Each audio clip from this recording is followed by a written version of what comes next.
In a galaxy of ancient horrors, something young is growing. This should not be possible. The Milky Way does not produce new civilizations the way it once did. The galaxy is too dangerous, too crowded with the remnants of older powers, too saturated with the forces that destroy young species before they can develop the technology to defend themselves. The orcs will find them and fight. The Tyranids will find them and consume them. The forces of chaos will find them and corrupt them. The Imperium of man will find them and, depending on the Imperium's mood, either ignore them or exterminate them. The galaxy is not an environment that permits new civilizations to emerge. It is an environment that grinds them down.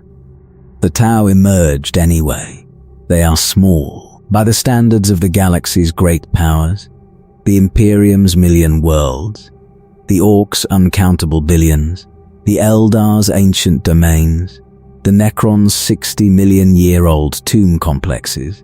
The Tau Empire is a speck, a few hundred worlds clustered in the galaxy's eastern fringe, occupying a volume of space that the Imperium would classify as a subsector, and that a segmentum commander would not consider strategically significant. The Tau control less territory than many individual Space Marine chapters are responsible for defending. And yet they are growing, in a galaxy where everything is declining, where the Imperium contracts, where the Eldar diminish, where the entropy that defines the 41st millennium presses on every civilization with the patient certainty that all things end. The Tau are expanding. They are building new colonies. They are incorporating new species. They are advancing technologically at a rate that makes the Mechanicus's 10,000-year maintenance of existing technology look like what it is. Stagnation dressed in religious vestments. The Tau have hope. In the 41st millennium, hope is the most dangerous thing a civilization can possess. Not because hope is wrong. The Tau's hope is not baseless, is not the delusional optimism of a species that does not understand what it faces.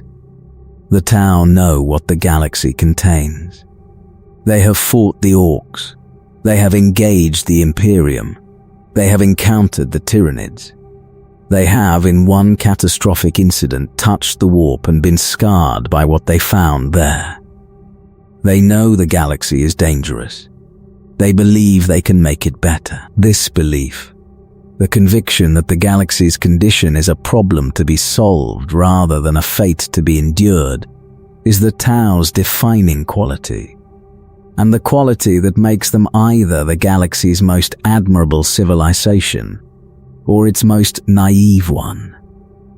Depending on whether you believe the galaxy's problems are solvable or whether 10,000 years of evidence suggests they are not. The Imperium believes they are not. The Imperium has been fighting the galaxy's horrors for 10 millennia, and the fighting has not made the horrors go away. The Imperium has concluded, through the accumulated weight of 10,000 years of evidence, that the galaxy cannot be improved. It can only be survived. And survival requires sacrifice, and sacrifice requires suffering. And suffering is the price of continued existence in a universe that does not want you to exist. The Tau reject this conclusion. They reject it not because they are ignorant of the evidence. They have seen the evidence. They have fought the evidence. They have bled against the evidence. They reject it because accepting it means accepting that the suffering is permanent, and the Tau were not built to accept that anything is permanent. They were built for the greater good, and the greater good, whatever it actually is, whatever the Ethereals actually mean by it, whatever the phrase conceals beneath its luminous surface, the greater good says the galaxy can be better.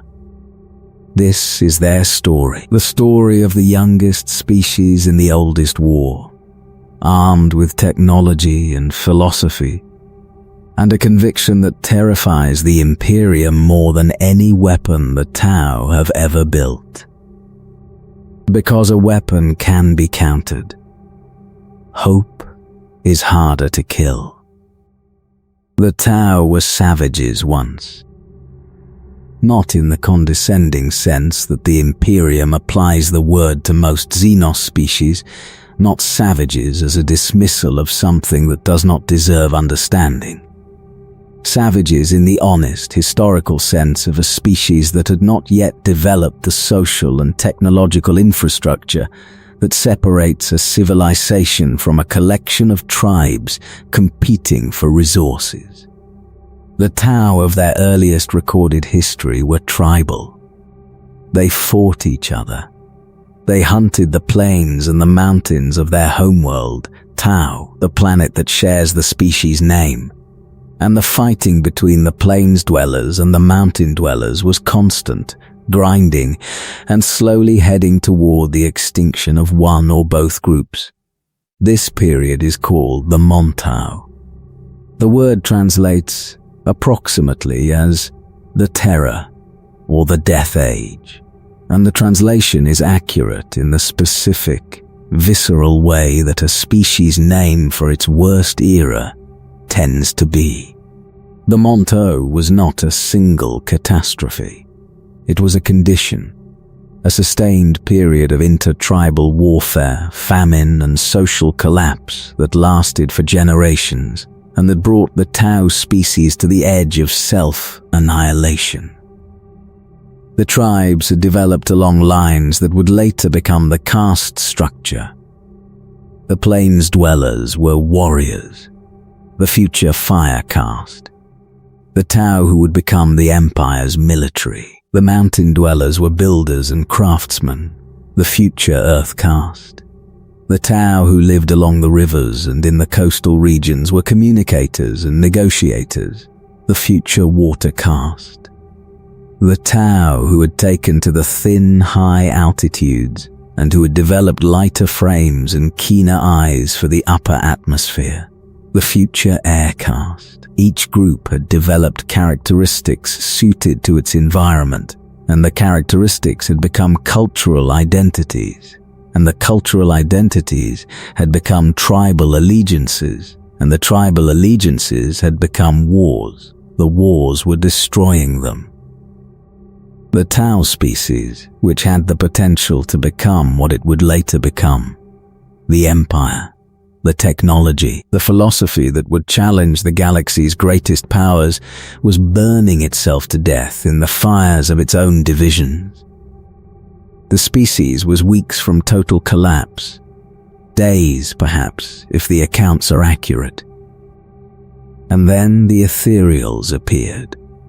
The Ethereals are the fifth caste, the caste that was not there before and that was suddenly, inexplicably, undeniably there. Their arrival is the most significant unexplained event in Tau history, and the Tau's own historians treat it with a reverence that slides at its edges into something that looks very much like careful avoidance.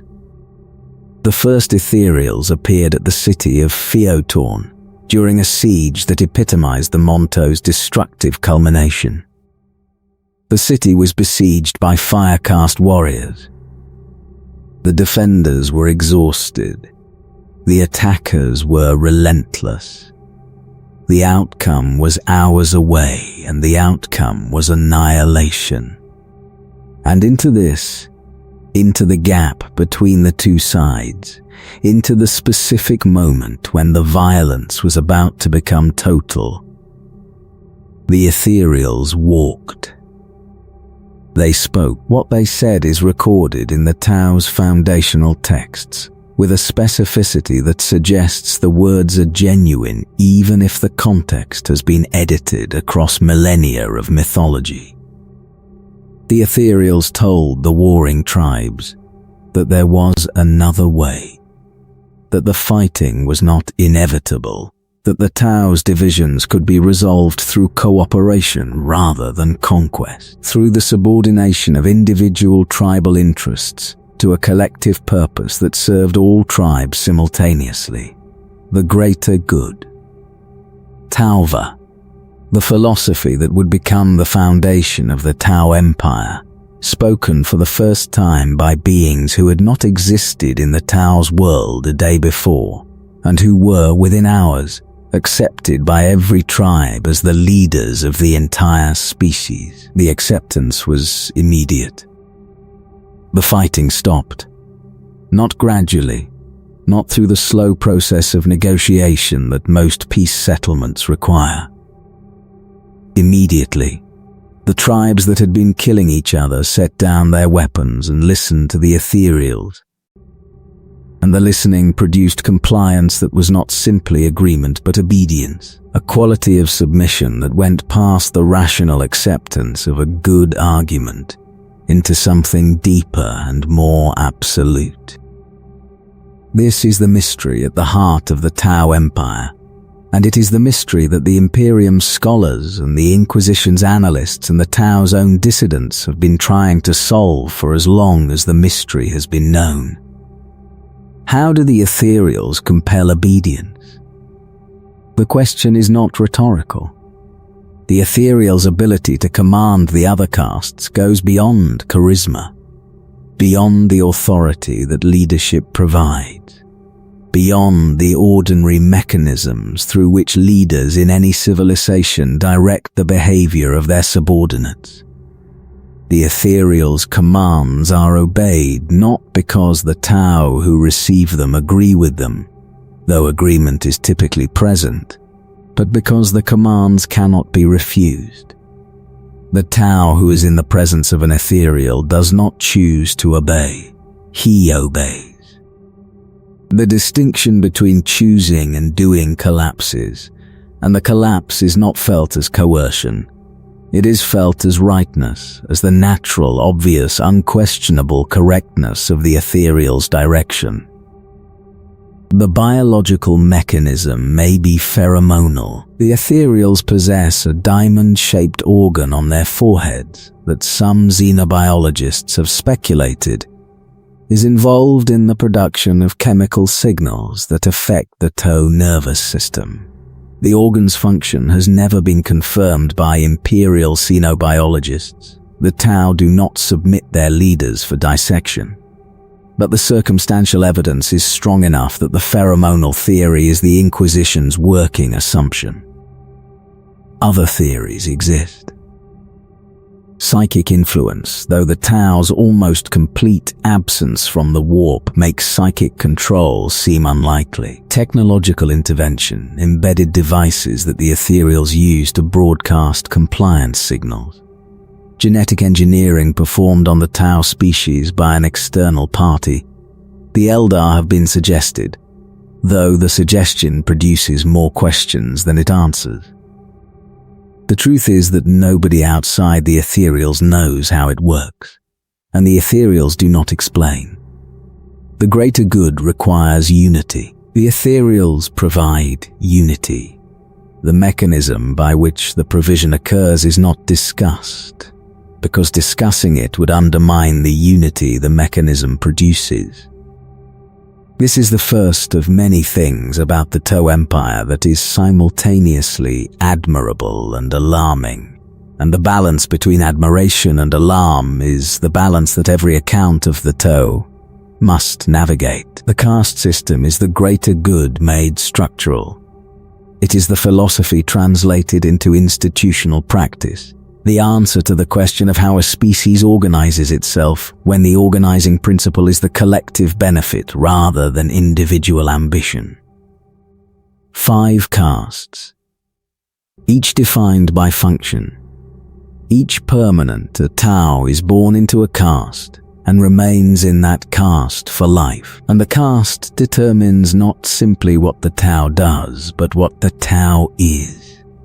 The boundaries between castes are not social conventions that ambitious individuals might cross.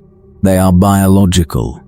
The castes have diverged physically across the millennia since the Ethereals' arrival, each developing the physical characteristics that their function requires, to the point where a fire caste warrior and an earth caste engineer are visually distinguishable and physiologically different. The fire caste are the warriors. They are the toe that the Imperium encounters most frequently, because the toe that the Imperium encounters are typically the ones shooting at it. Fire caste warriors are the tallest and the most physically formidable of the Tau castes. Though formidable by Tau standards, still places them below the human average in terms of raw physical strength and well below the transhuman capability of a space marine. What the fire caste lacks in individual combat power, it compensates for with technology, training, and the absolute commitment to the greater good that the Ethereals' influence provides. The Earth caste are the builders, engineers, scientists, technicians. The Tau, whose function is the creation and maintenance of the technology that makes the Empire possible.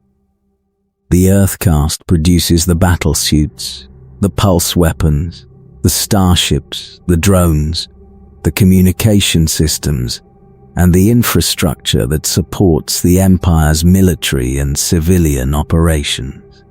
They are shorter and stockier than the fire caste, built for endurance and fine motor control rather than the physical demands of warfare. The water caste are the diplomats. Negotiators, merchants, translators, intelligence gatherers. The Tau, whose function is the management of the Empire's relationships with its own population and with the alien species it encounters. The water caste is the Empire's voice, the face that foreign civilizations see when the Tau arrive, and the hand that is extended before the fire caste's weapons are raised. They are slim, expressive, possessed of a natural grace that serves their diplomatic function in ways that the caste's members are trained to exploit. The air caste are the pilots, the Tau whose domain is the void, the crews of the Empire's warships, the pilots of its atmospheric craft, the navigators who move the Tau's military and civilian forces between the stars. The air caste have developed physical adaptations to the void, lighter frames, larger eyes, the physical characteristics that generations of spacefaring produce in a species that spends most of its existence in low-gravity environments. And the Ethereals, the fifth caste, the leaders, the beings whose presence compels obedience and whose direction determines the Empire's course. The Ethereals are the caste that makes the system work, because the system, the rigid, hereditary, immutable division of an entire species into functional categories, requires an authority that can maintain the divisions against the natural human tendency towards social mobility and individual ambition. The Tau are not human, but the tendency is present in any sentient species, the desire to be more than what the system permits, to cross the boundaries that the system defines, to pursue individual goals that the collective structure does not accommodate. The Ethereals suppress this tendency. Not through force, the Ethereals do not maintain a police apparatus in the conventional sense. Through presence, through the quality of compliance that their proximity produces. Through the simple, effective, deeply unsettling mechanism that makes Tau in the presence of an Ethereal unable to conceive of disobedience as an option. The result is a civilization that functions with an efficiency that the Imperium cannot match, and that the Imperium does not want to examine too closely, because examining the method that produces the efficiency raises questions about the nature of the greater good that the Imperium would prefer to answer with bolter fire rather than philosophy. Intercaste breeding is prohibited. This detail reveals something important about the caste system's intent. The biological divergence between castes is not accidental. It is maintained deliberately, through the prohibition of the genetic mixing that would blur the distinctions between castes. The castes are not simply social categories. They are breeding populations, maintained in separation across millennia, developing along lines that the Ethereals direct. This is eugenics. The word carries weight in any context, and the weight is not diminished by the Tao's application of it. The Ethereals are directing the biological development of their species, maintaining separate breeding populations to optimize each caste for its designated function. And the direction has been ongoing for the Tao species' entire post-Monto history. The fire caste warriors who fight the Imperium are not simply trained for war. They are bred for it, across generations, under the guidance of leaders whose authority extends to the biological reproduction of the species they govern. The greater good in this light is not simply a philosophy, it is a breeding program. Whether this makes the greater good admirable or terrifying, whether the collective benefit that the system produces justifies the collective control that the system requires, is the question that the Tao themselves do not ask. Because the Ethereal's influence makes the question feel unnecessary. From outside the influence, the question is very loud. The Tao's expansion into the galaxy has occurred in phases, coordinated, planned, institutionally directed campaigns of colonization and conquest that the Tao call sphere expansions. Each sphere represents a major effort by the Empire to extend its borders, incorporating new worlds and new species into the greater good's embrace. The expansions are not spontaneous. They are not the organic spread of a population outgrowing its territory. They are projects designed by the Ethereals, resourced by the Earth caste, executed by the Fire and Air castes, negotiated by the Water caste. Each sphere is planned with the precision that a species governed by a unified leadership and a collective philosophy can bring to a civilizational initiative that a less coordinated species could not attempt. The first sphere of expansion was the Tao's initial venture beyond their homeworld, driven by the new technologies the Earth caste had developed under the Ethereals' unified direction. The Tao reached the nearest star systems and established the first septs, the colony worlds that form the building blocks of the Empire's territorial structure. Each sept is centered on a primary world, surrounded by subsidiary colonies and outposts, connected to the wider empire by the trade and communication routes that the air caste maintains. The first sphere was the period in which the Tao encountered their first alien species and learned the lesson that would define their approach to every subsequent encounter. Some species can be reasoned with, and some cannot. The Kroot were the first major ally, a carnivorous, avian-descended species of mercenaries whose biological capability, the ability to absorb the genetic material of the species they consumed and to express that material in subsequent generations, made them formidable warriors, and whose willingness to fight for payment made them natural partners for a species that needed military capability it could not yet produce in sufficient quantity from its own fire caste. The Nikasar were the first species to be formally incorporated into the Empire. A spacefaring, psychically gifted species whose integration demonstrated the greater good's capacity to absorb alien civilizations. The Poktroon were the first species to be absorbed and then lost. A plague wiped them out after their incorporation, and the loss taught the Tau something about the fragility of the species they were collecting. The Orcs were the first species that resisted. The Greenskins gave the Tau their first experience of a foe that could not be negotiated with, that could not be reasoned with, that did not have the cognitive or cultural capacity to understand the greater good as a proposition, and that responded to the Watercast's diplomatic overtures with the only response the Orcs have for anything: violence. The Tau fought the Orcs, learned what fighting the Orcs cost, and the Ethereals eventually declared the Orcs a lost cause, a species beyond the greater good's reach, to be fought and contained rather than incorporated.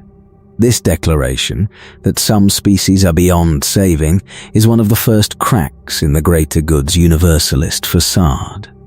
A philosophy that claims to encompass all species in a collective benefit must, at some point, confront the existence of species that will not be encompassed. The Orcs were the first. They would not be the last. The second sphere of expansion began in 018 M39 and was characterized by a technological breakthrough that transformed the Empire's capability.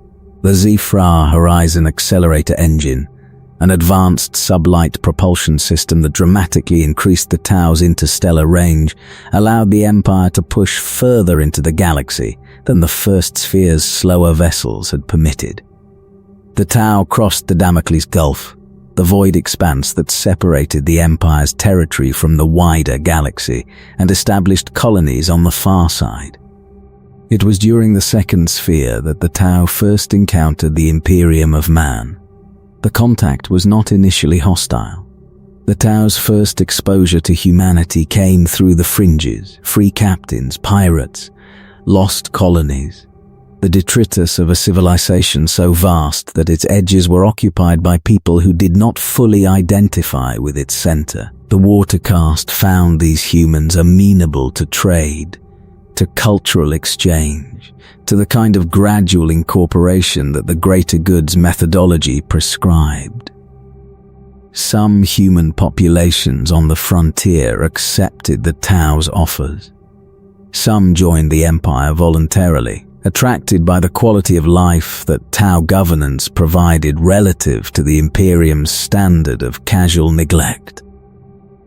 The Imperium noticed, when the imperial tithes from frontier worlds began to arrive late, or not at all, the Administratum's records flagged the discrepancy. Investigation followed. The investigation revealed that the worlds in question had come under the influence of a Xenos civilization that the Imperium had not previously catalogued. The response was the Damocles Gulf Crusade, the Imperium's first major military operation against the Tau Empire, launched in approximately 742.M41 with the intention of crushing the Xenos incursion before it could spread further into Imperial space. The crusade was a shock to both sides. The Tau had never faced anything like the Imperium's military. The scale of the response, the fleets, the guard regiments, the space marine forces that accompanied the crusade dwarfed anything the Tau had encountered from the Orcs or any other previous enemy. The Imperium fought with a combination of numerical superiority and institutional aggression that the Tau's doctrine was not calibrated for. The Tau's outlying colonies beyond the Damocles Gulf were quickly overwhelmed. The Imperium, for its part, was surprised by the Tau's technology. The pulse weapons, the battlesuits, the tactical coordination that the Tau's advanced communication systems provided. These were not the crude armaments of a primitive Xenos species that the Imperium's commanders had expected. The Tau fought with a technological sophistication that the Imperium's forward elements had not anticipated, and the casualties were higher than the initial strategic assessment had predicted. The crusade reached the sept world of Dalith, the Tau Empire's doorstep, and there the advance stalled.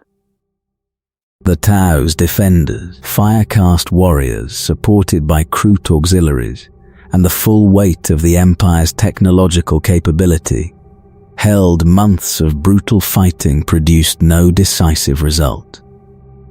The Imperium could not break through. The Tau could not push the Imperium back. The stalemate was broken by something that had nothing to do with either side. Hive Fleet Behemoth, the first major Tyranid invasion, was approaching the eastern fringe. The Imperium needed its forces elsewhere. The Watercast offered negotiations. The Imperial commanders accepted. The Crusade withdrew. The Tau survived. And both sides learned something from the encounter that would shape their relationship for the centuries that followed. The Imperium learned that the Tau were more formidable than they looked.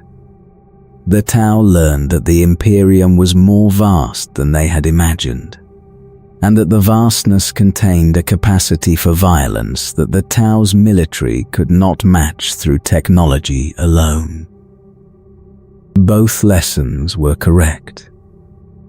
Neither was sufficient to prevent the next collision. Commander Farsight is the Tau Empire's greatest hero and its most dangerous problem, and he is both of these things because he did something that no Tau was supposed to be able to do. He thought for himself. His name is Shasso Viola Shova Kais Montier, Commander Farsight, in the simplified form the Imperium uses. He was born into the Firecast on the Sept world of Viola, a world known for producing warriors of particular aggression and tactical acumen.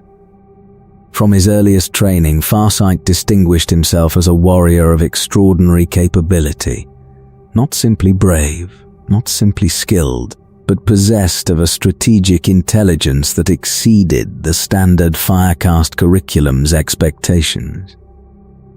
He could see battles before they happened. He could read the flow of an engagement with a clarity that made his decisions look prescient and that made the warriors who served under him believe they were fighting under a commander who had been touched by the greater good in a way that transcended the ordinary. The Ethereals noticed him. Farsight was elevated rapidly through the Firecast's ranks, given commands that tested his capability against progressively more dangerous enemies, and he passed every test with results that confirmed the Ethereals' assessment. This was the Firecast's finest product, the warrior who embodied everything the cast's millennia of selective breeding had been working toward. His first great campaign was against War Dok, an orc invasion that threatened several of the Empire's Sept worlds. Farsight's prosecution of the campaign was masterful, combining the Tau's technological superiority with a tactical flexibility that the standard Firecast doctrine did not always produce. He adapted. He improvised. He made decisions in the field that deviated from the briefings the Ethereals had approved, and the deviations produced victories that the approved approaches would not have achieved. The Ethereals noted the deviations. The victories were welcome. The independence was not. After the Damocles Gulf Crusade, after the Imperium's withdrawal and the Tau's sobering encounter with the scale of what they faced, the Ethereals launched what they called the third sphere of expansion, and they placed Farsight at its head. This was not entirely a reward. Farsight's popularity was enormous. The greatest warrior in the Empire, the commander whose victories were celebrated across the Sept worlds, whose name was spoken by Firecast warriors with a reverence that approached what the other castes reserved for the Ethereals. This popularity was useful. It was also, for the Ethereals, potentially threatening. A commander who was loved by the military and whose judgment occasionally diverged from the Ethereals' direction was a commander who could, under the right circumstances, become a center of loyalty that competed with the Ethereals' own. The third sphere sent Farsight far from the Empire's core, across the Damocles Gulf, into the territory that the Imperium's crusade had contested. The mission was to reclaim the colony worlds lost during the crusade and to expand the Empire's presence beyond the Gulf. The distance from the Ethereals' direct influence was part of the plan, though whose plan, and for whose benefit, is a question the histories have not cleanly resolved. Farsight fought. He reclaimed worlds. He pushed deeper into the territory beyond the Gulf, establishing new colonies, engaging the enemies that occupied the space between the Empire and the wider galaxy. He fought orcs. He fought the remnants of Imperial forces.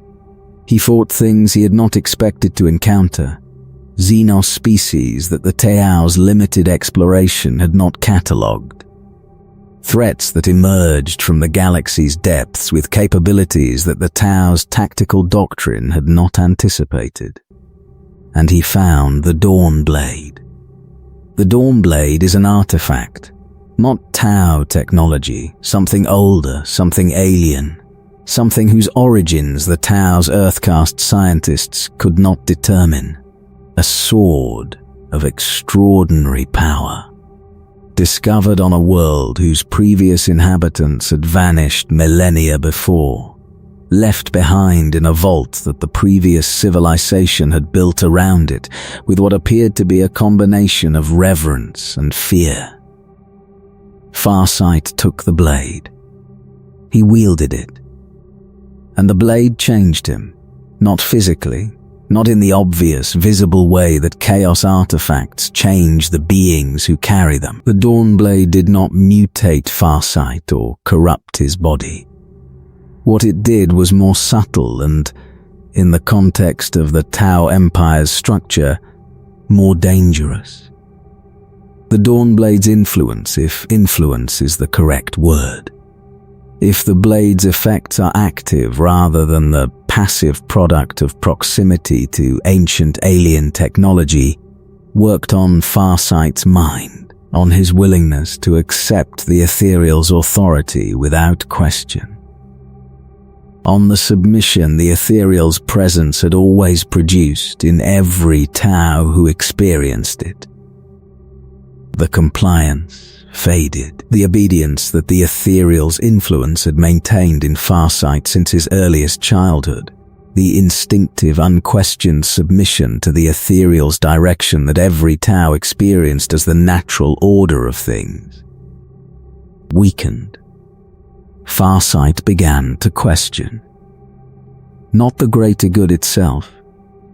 Farsight's belief in the greater good has never wavered, and his commitment to the philosophy that the Ethereals introduced at Feartorn is as complete as any Tau's. What he questioned was the Ethereals' exclusive right to define it. He learned things through contact with human cultures during his campaigns, through the study of human histories that the Watercast made available as intelligence material, through the accumulation of experience that prolonged warfare against the galaxy's other civilizations provided. He learned that the galaxy was older and darker and more complicated than the Ethereals' version of reality acknowledged. He learned that the Tau's understanding of the universe, the understanding the Ethereals maintained through their control of information and education, was incomplete. And he learned, or he suspected, something about the Ethereals themselves that the Ethereals had never wanted any Tau to know. He did not return.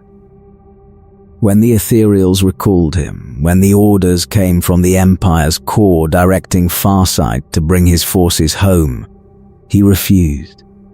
The commander who had spent his entire life obeying the Ethereals without the capacity for refusal refused. And the refusal was the most shocking thing that had happened in the Tau Empire since the Ethereals' arrival. The Farsight enclaves were established beyond the Damocles Gulf, a breakaway state governed by Firecast warriors under Farsight's direct command, operating without ethereal oversight, maintaining the greater good as a philosophy while rejecting the Ethereals' authority to define and enforce it. The Empire's response was silence, not forgiveness. The Ethereals condemned the enclaves, classified Farsight as a renegade, prohibited contact between the Empire and the enclaves. But the Empire did not send military forces to reclaim the enclaves or to capture Farsight. The Firecast warriors who would have been sent to fight the enclaves were warriors who had served under Farsight, who admired him, who might not have been willing to fight the commander they revered even with the Ethereals' influence pressing them to obey. The Farsight enclaves persist, a Tau civilization without Ethereals, a greater good without the beings who invented the concept, the experiment that nobody inside the Empire is permitted to examine and that nobody outside the Empire can access. Farsight himself is a mystery wrapped in a heresy. He wields the Dawnblade, whose effects on his aging are rumored to be extraordinary. Some accounts suggest the blade sustains his life far beyond the natural Tau lifespan, drawing life force from the enemies he kills. He fights from a blood-red crisis battlesuit, personally leading engagements at the front of his forces. The greatest warrior in the Tau species, fighting the galaxy's wars without the oversight that every other Tau commander operates under. He is proof that a Tau can function without the Ethereals. This is the most dangerous thing about him, not his military capability, not his political independence, not the Enclave's territorial existence beyond the Damocles Gulf. The proof. The living demonstration that the Ethereal's control is not necessary for the greater good's implementation, that a Tau can serve the collective benefit without the control the Ethereals provide. If the greater good can be achieved without the Ethereals, then the Ethereals' control is not a requirement. It is a choice. And if it is a choice, then the choice can be questioned. And if the choice can be questioned, the entire structure that the Tau Empire is built on becomes something other than what the Ethereals have presented it as.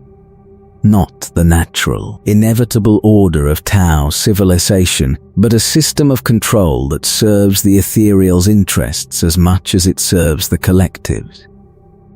Farsight is the crack in the foundation. The Tau who thought for himself and whose thinking produced results that were, by any honest assessment, as good as what the Ethereals' direction produced. The heretic whose heresy works. The Ethereals cannot afford to let the Empire know this. The third sphere of expansion was the campaign that forced the Tau to confront what the Imperium actually was, and the confrontation nearly destroyed them. The third sphere began with the Ethereals' determination to recover the territory lost during the Damocles Gulf Crusade. Commander Farsight was placed at its head, the greatest warrior, the most celebrated commander, the hero whose name carried enough weight to restore the confidence that the Imperium's assault had damaged. Farsight was sent across the Damocles Gulf with a fleet large enough to reclaim the colonies that the Crusade had destroyed, and to push the Empire's borders further into the territory beyond. Farsight's campaign beyond the Gulf was where the break happened, his prolonged exposure to the galaxy's wider realities, the wars against orcs and Imperial forces, The encounters with alien species and alien artifacts, the accumulation of experiences that the Ethereals' controlled information environment had not prepared him for, produced the questioning that led to the Enclave's founding. The Third Sphere lost its greatest commander to the thing that the Ethereals had feared most, a Tau who could think independently of their influence. The Ethereals replaced Farsight with Commander Shadowson and continued the expansion. The Third Sphere's later phases were aggressive. The Tau pushed into Imperial space, claiming worlds that the Imperium had not been able to defend during the crises that occupied its attention. The Tau called the campaign a triumph. The Watercast's propaganda described each conquest as another species brought into the greater good's light, another world liberated from the Imperium's oppressive governance, another step toward the galaxy's improvement. The world the Imperium called Agrellan, the world the Tau called Mugulath Bay, was the campaign's climax and its catastrophe. Mugulath Bay was a significant conquest, a human world taken by the Tau. Its population offered the greater good, its territory incorporated into the Empire's growing eastern fringe presence. The Tau fortified it. They built infrastructure. They began the process of integration that the greater good's methodology prescribed. The Imperium responded, not with the limited crusade scale force that had fought the Damocles Gulf campaign, with a counter-offensive whose scale dwarfed anything the Tau had previously faced. Space Marine chapters. Imperial Guard regiments in numbers that the Tau's intelligence had not predicted. The Knights of the Imperium, forces drawn from across the segmentum, concentrated on a single objective with the blunt, overwhelming commitment that the Imperium brings to operations it has decided must succeed. The fighting on Mugulath Bay was terrible. The Tau fought with everything they had: battlesuits, pulse weapons, Kroot auxiliaries, the full capability of the Firecast deployed in defense of a world the greater good had claimed. They inflicted casualties that the Imperial commanders had not anticipated. They held positions that the Imperial advance should have overrun. They demonstrated, in the blood and fire of a contested planet, that the Tau's military was not the minor threat the Imperium's strategic assessments had classified it as. It was not enough. The Imperium brought more. More soldiers, more vehicles, more ships. More of the raw material that the Imperium's vast population base could generate, and that the Tau's modest demographics could not match. The mathematical reality of the engagement was the mathematical reality that defines every confrontation between the Tau and the Imperium. The Tau fight better per warrior, and the Imperium has more warriors, and in a sustained engagement the more always wins. Mugulath Bay was lost. Not through military defeat. The Tau's defenses held longer than the Imperial commanders expected, through exterminators. The Imperium, deciding that the world's recapture was too costly in time and lives, chose to destroy it. The planet's biosphere was sterilized. The surface was rendered uninhabitable. The world that the Tau had conquered and integrated and begun to incorporate into the greater good was killed, not liberated, not reconquered. Killed. The Imperium destroyed its own world rather than allow the Tau to keep it. A small portion of the Tau population survived, protected by an energy shield the Earthcast had erected over a single city, Lovashtau, whose defenders endured the exterminatus beneath a dome that should not have been able to withstand the forces the Imperium deployed. The survivors eventually evacuated, fleeing toward the Farsight enclaves, and some of those fleeing were attacked and destroyed by Tau forces on the Ethereals' orders, because the Ethereals did not want the enclave's strength to grow. The Tau attacked their own people. The Ethereals ordered the destruction of Tau refugees to prevent those refugees from joining the Farsight enclaves. The greater good, the philosophy that claims to encompass all species in a collective benefit, was applied against its own population, because the Ethereals judged that the collective benefit was better served by the refugees' destruction than by their survival under Farsight's governance. Onvar was killed during the Mugulath Bay campaign. The Ethereal Supreme died in the violence that the campaign produced, and his death was concealed through the holographic replacement that the Ethereals maintained across the subsequent campaigns and sphere expansions. The being who had broadcast the most important speeches in the Empire's history, the voice that had declared the Third Sphere's beginning, and that had praised the Tau's victories, and that had urged the population toward ever greater commitment to the greater good, was dead, and the population did not know. The Third Sphere ended in a stalemate that the Tau described as a victory, and that the Imperium described as a containment. The Damocles Gulf, set ablaze by the Imperial counteroffensive, became a barrier that neither side could easily cross, temporarily freezing the border between the two civilizations. The Tau had survived. They had also learned, in the blood of Mugulath Bay, in the exterminatus that destroyed a world they had claimed, in the Ethereals' decision to kill their own refugees, that the galaxy's darkness was not something the greater good could illuminate simply by being brighter. The darkness fights back, and the darkness has more ammunition. The Tau are not strong. This is not a criticism. It is a statement of biological fact that the Tau's military doctrine is designed around. A Firecast warrior is smaller, weaker, and slower than a human soldier.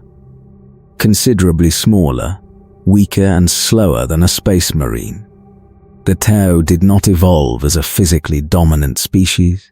They are not the Orcs, whose biology is optimized for violence, or the Eldar, whose grace and speed exceed human capability. The Tau are a species of average physical endowment that has compensated for its biological limitations through the most aggressive program of military technological development the galaxy has seen since the Great Crusade. The pulse weapons are the foundation. The standard pulse rifle carried by a fire warrior, the basic infantry soldier of the Firecast, is, by most assessments, a superior weapon to the lasgun carried by the Imperium's standard infantry. The pulse rifle fires accelerated plasma bursts that exceed the lasgun's damage output at comparable ranges, with accuracy and reliability that the Imperium's frontline infantry weapon does not consistently match. A fire warrior with a pulse rifle is better armed than an Imperial guardsman with a lasgun. The difference is not marginal. The Imperium has a response to this. It has more guardsmen. The Tau's technological superiority at the individual warrior level is overwhelmed by the Imperium's numerical superiority at the strategic level, and the calculus of the exchange, superior weapons against superior numbers, is the calculus that has defined every major engagement between the two civilizations. The battlesuits are the Tau's answer to the problem that their infantry cannot solve. A battlesuit is a piloted combat vehicle, a powered, armored platform that a Firecast warrior controls from inside, amplifying his physical capability to the point where the Tau's biological limitations become irrelevant. A warrior in a crisis battlesuit is not constrained by the Tau's modest physical frame. He is a weapons platform, mobile, heavily armed, capable of the kind of tactical flexibility that the Firecast's training emphasizes, and that the battlesuit's technology enables. The Crisis battlesuit is the Tau's most iconic weapon system, and the system's design reflects everything about the Tau's approach to warfare. It is modular. The battlesuit's weapons and support systems can be configured for different engagement types, swapped between missions, optimized for the threats the commander expects to face. It is mobile, equipped with jet-assisted movement that allows rapid repositioning across the battlefield, the hit-and-run approach that the Tau's doctrine prescribes. And it is designed for ranged engagement, because the Tau do not want to fight at close range. Close range is where the Tau die. The Tau's melee weakness is the most significant vulnerability in their military profile, and it is a vulnerability that their enemies exploit with deliberate intent. A space marine who reaches melee range with a Tau fire warrior will kill the fire warrior. An orc who closes to chopper range with a Tau battle line will carve through it. The Tau's doctrine is built around preventing this, around maintaining the range that their superior weapons exploit, and denying the enemy the close engagement that the enemy's physical superiority demands. When the doctrine works, when the Tau's lines hold, when the range is maintained, when the enemy is killed by pulse fire and railgun rounds and battlesuit-mounted weapons before it reaches the Tau position, the Tau are devastating. When the doctrine fails, when the enemy closes the gap, when the melee begins, when the Tau warriors who are not built for hand-to-hand fighting are forced to fight hand-to-hand, the results are catastrophic. The Riptide and Broadside battlesuits represent the heavier end of the Tau's tactical capability.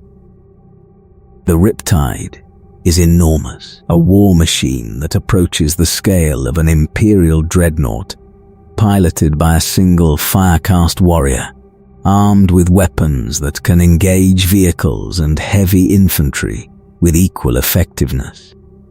The Broadside trades mobility for firepower, carrying weapons that are typically mounted on vehicles, railguns or missile systems whose destructive output exceeds what any infantry portable weapon in the galaxy can match.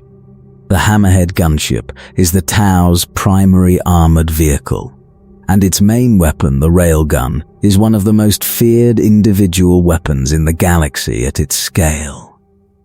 The railgun fires a solid projectile at hypersonic velocity, using electromagnetic acceleration to produce impact energies that exceed most comparable weapon systems. A Hammerhead railgun round can penetrate the armor of an Imperial main battle tank at ranges that the tank's own weapons cannot reciprocate, and the engagement doctrine that the Tau employ, firing from concealment at extreme range, relocating before the enemy can respond, makes the Hammerhead one of the most efficiently lethal vehicles the Imperium routinely encounters.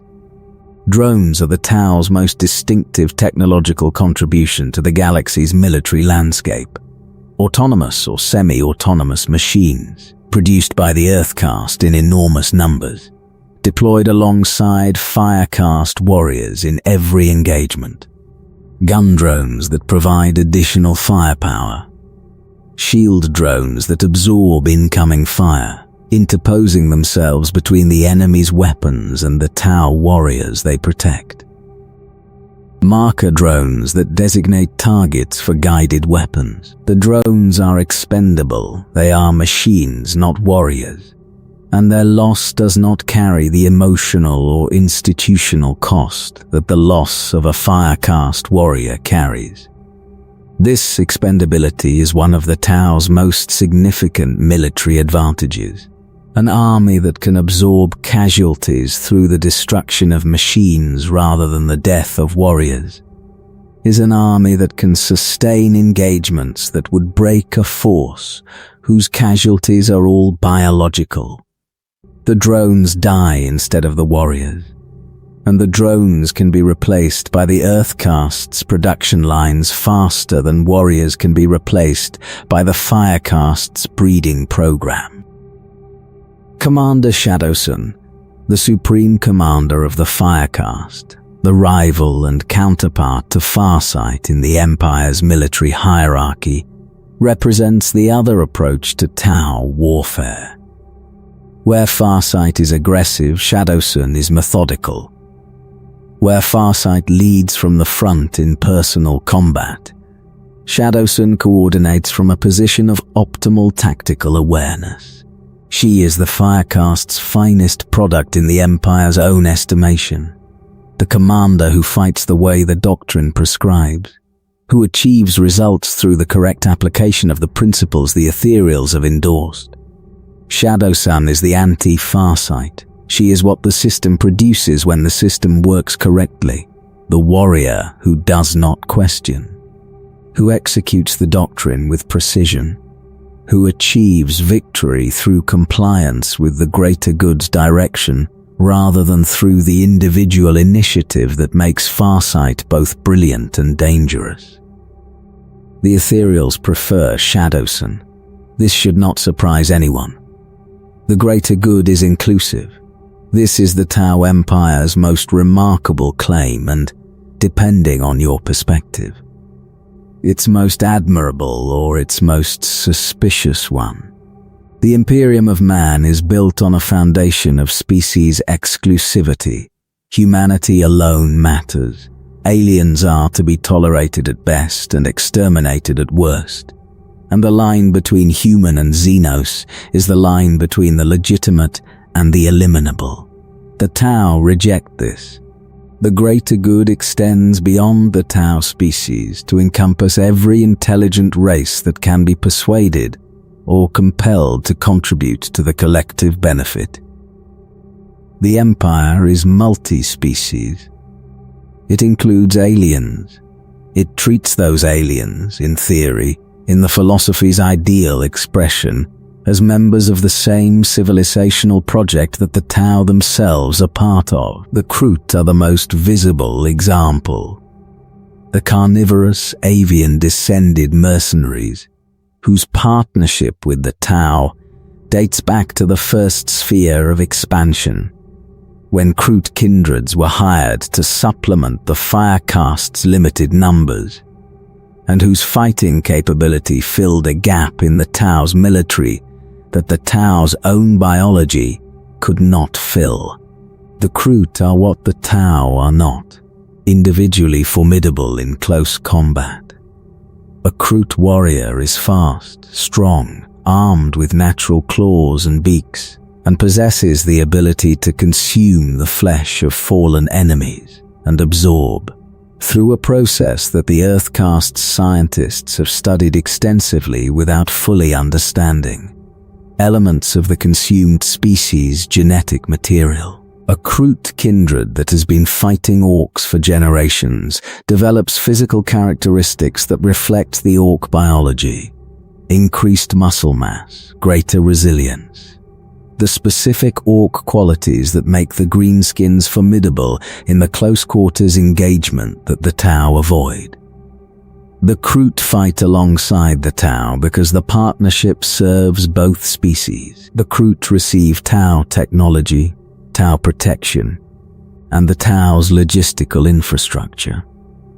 The Tau receive the close combat capability that the Firecast cannot provide, and the expendable front-line troops that the Tau's limited population cannot generate in sufficient numbers.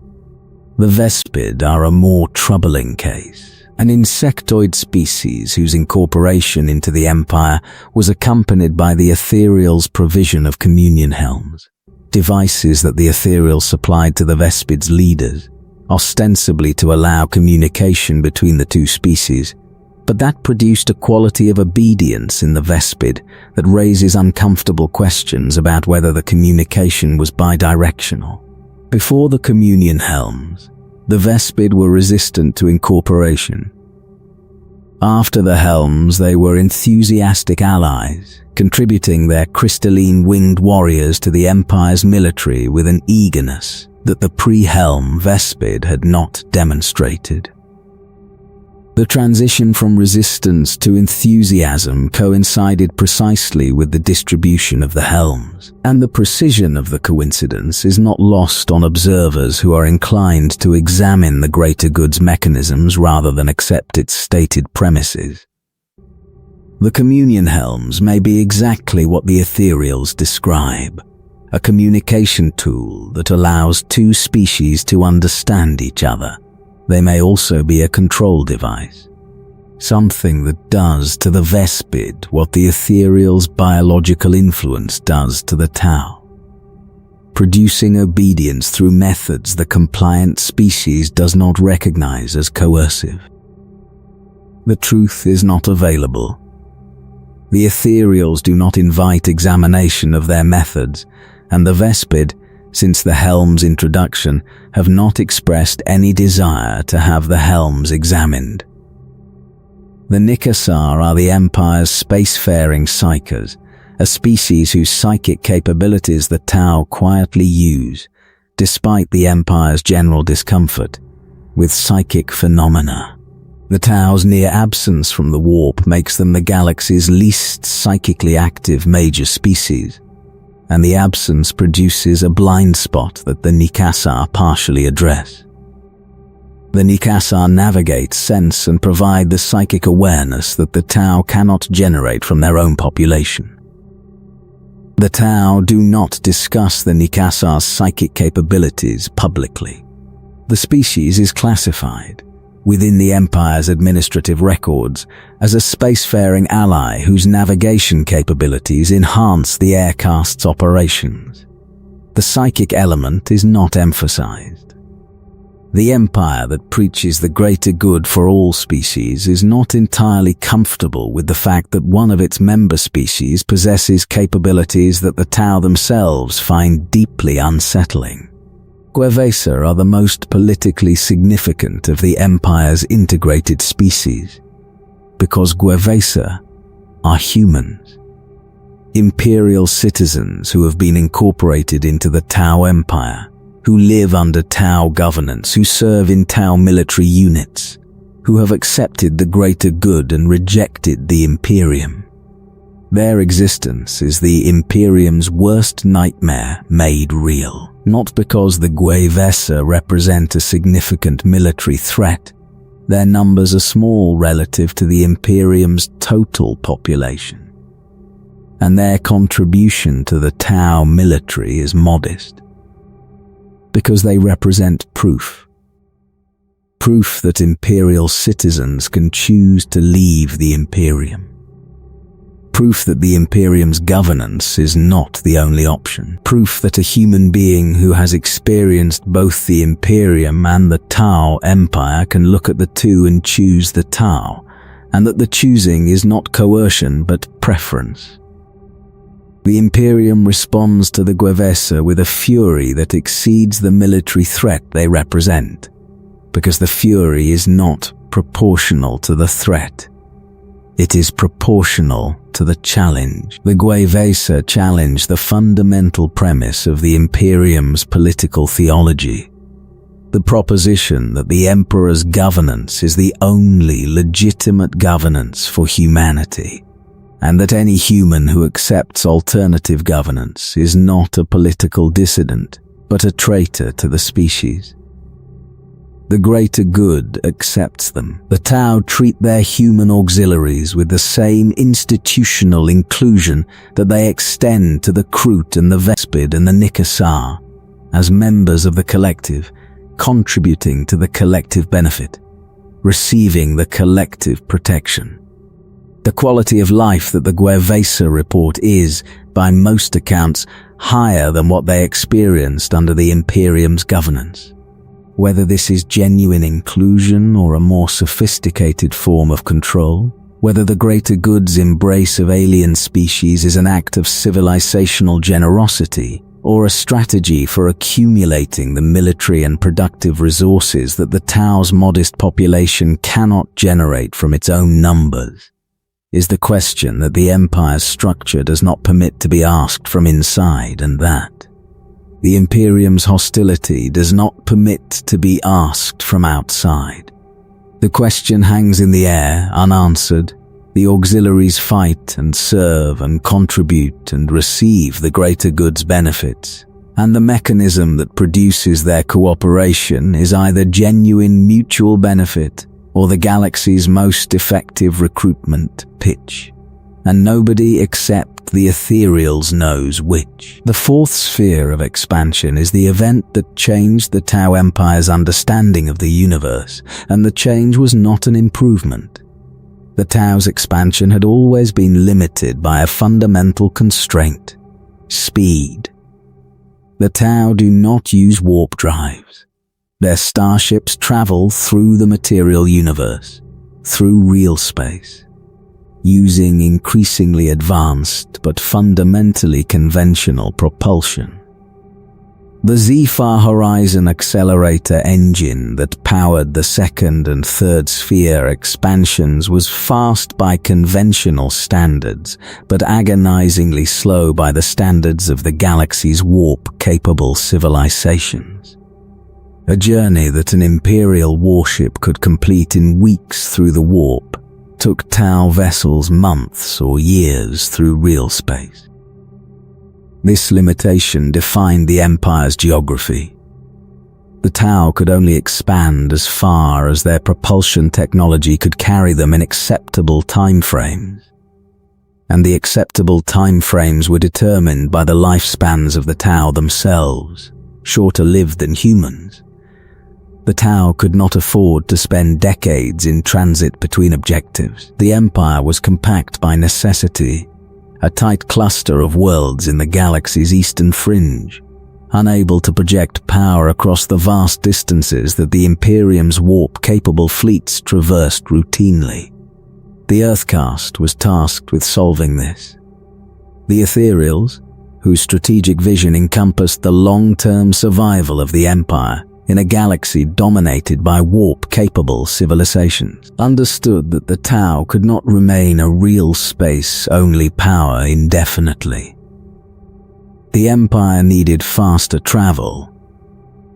The Empire needed to match, or at least approach, the strategic mobility that warp travel provided to every other major civilization. The Earthcast built a drive, not a warp drive. The Tau's engineers did not understand the warp's physics well enough to build a drive that operated within it, and the Tau's near absence from the Imperium meant that the psychic technology that warp navigation required was not available to them. Something else, a drive that would theoretically push a vessel through a subspace medium adjacent to the warp without entering the warp itself.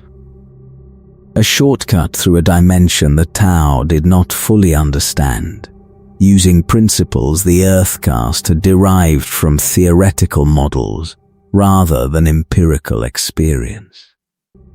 The fourth sphere expansion was the deployment, a massive colonization fleet, warships, transport vessels, civilian populations, everything required to establish a new wave of colonies beyond the Empire's current borders. Equipped with the new drives, launched with the Ethereals' blessing and the Firecast's warriors, and the Empire's collective hope that the propulsion breakthrough would give the Tau the reach they needed to compete with the galaxy's older powers. The drives activated. What happened next is the Tau Empire's most closely guarded secret and its most traumatic memory. The fleet did not arrive at its destination. The drives did not produce the clean, controlled transit through subspace that the Earthcast's models had predicted. The drives tore open a hole. A breach. Not a controlled passage, but a wound in the fabric between real space and the warp, through which the fleet was pulled with a violence that the drive's designers had not anticipated, and that the fleet's crews experienced as a descent into a place that the Tau's language did not have words for. They entered the warp, not the organized, navigator-guided, Gellerfield-protected transit that Imperial vessels conduct. A raw, uncontrolled, unshielded plunge into the dimension that the Tau had never entered, and that the Tau's biology, their near absence from the psychic spectrum, their minimal warp signature, their fundamental disconnection from the Imperium, had never been exposed to. The experience was annihilation. Ships were consumed. Crews were killed, not by daemons, not by the warp's predatory entities, but by the dimension itself, which behaved toward the Tau with a hostility that the Tau's minimal psychic presence should have mitigated, but that the raw violence of the uncontrolled transit magnified past anything mitigation could address. And then something happened that was worse than the killing. Something in the warp noticed the Tau. The Tau's minimal psychic signature means that the warp, under normal circumstances, does not see them. They are invisible to the dimension's entities, too faint, too muted, too absent from the psychic spectrum to register as the kind of prey that the warp's predators hunt. This invisibility has been one of the Tau's most significant advantages. A species that the warp cannot see is a species that the warp cannot corrupt, and the Tau's freedom from chaos corruption is directly attributable to their warp invisibility. But in the fourth sphere's transit, the Tau were inside the warp, physically present in the dimension that normally could not perceive them, and in the dimension the Tau's collective belief, the greater good, the philosophy that unified their civilization, the conviction that the collective benefit transcended individual existence, generated something. The survivors' accounts are fragmentary, traumatized, contradictory. What they describe is an entity, or the suggestion of an entity, or the echo of something that was forming from the Tau's collective psychic emissions during the transit. Something that responded to the greater good. Something that the Tau's belief was feeding, in the same way that the emotions of the galaxy's psychically active species feed the chaos gods. A greater good entity, a warp presence generated by the Tau's collective faith. The implications are staggering. The Tau, the species whose near absence from the warp was supposed to protect them from the corruption that the warp produces in every other species, may be generating their own warp entity. The greater good, the philosophy that was supposed to be rational, enlightened, free from the superstition and the corruption that the Imperium's faith produces, may be doing exactly what the Imperium's faith does, feeding the warp, generating power in the dimension that reflects and amplifies the emotions of the galaxy's sentient species, creating something in the Imperium that corresponds to the thing the Tau believe in. The Chaos Gods were born from the emotions of the galaxy's psychically active species. If the Tau's collective belief is producing a corresponding entity, even a faint one, even a nascent one, even a thing that is more potential than presence, then the Tau are not exempt from the galaxy's fundamental spiritual condition. They are participating in it. The greater good is not an alternative to the warp's influence. It is a contribution to it. The surviving ships of the Fourth Sphere fleet eventually emerged from the warp through a stable breach that the transit had created. The Star-Tide Nexus, a permanent wormhole connecting the Empire's territory to the region of space where the survivors found themselves. The emergence was not the rescue it should have been. the survivors were changed. They were xenophobic. The Tau who emerged from the fourth sphere's warp transit had developed a hatred of non-Tau species that was alien to the greater good's inclusive philosophy. The human Gwavesa who had been serving alongside the Tau on the fleet's vessels, the integrated humans who were supposed to be members of the greater good's multi-species project, were killed by the survivors. Massacred, purged by Tau warriors, who had entered the warp believing in the greater good's universality, and who emerged believing that alien species were the source of the contamination they had experienced. The fourth sphere survivors believed, or claimed to believe, or had been convinced by their experience to believe, that the non-Tau aboard the fleet had attracted the warp's attention, that the alien species' psychic presence, the warp signature that humans and other psychically active species carry, and that the Tau do not, had drawn the warp's entities to the fleet and had caused the destruction the fleet experienced. The survivors' xenophobia was a trauma response. It was also, in a devastating irony, a reversal of everything the greater good was supposed to represent. The Tau who had been raised on the principle that all species could contribute to the collective benefit had been broken by the warp into beings who believed that non-Tau species were a contamination to be eliminated. The Ethereals suppressed the survivors' accounts. The details of the fourth sphere's warp transit were classified. The xenophobic attitudes of the survivors were addressed through the Ethereals' influence. The control that makes disobedience impossible applied to the task of making the survivors stop talking about what they had experienced. But the damage was done. The Tau Empire's most ambitious expansion had produced the Empire's most devastating trauma, and the trauma had revealed something about the Tau's relationship to the warp that the Ethereals had always assumed did not exist. The greater good may not be safe from the galaxy's darkness. The galaxy's darkness may not be safe from the greater good. The fifth sphere of expansion is the Tau Empire's response to the catastrophe of the fourth. And the response tells you everything about how the Ethereals process failure. They do not acknowledge it. They adapt around it.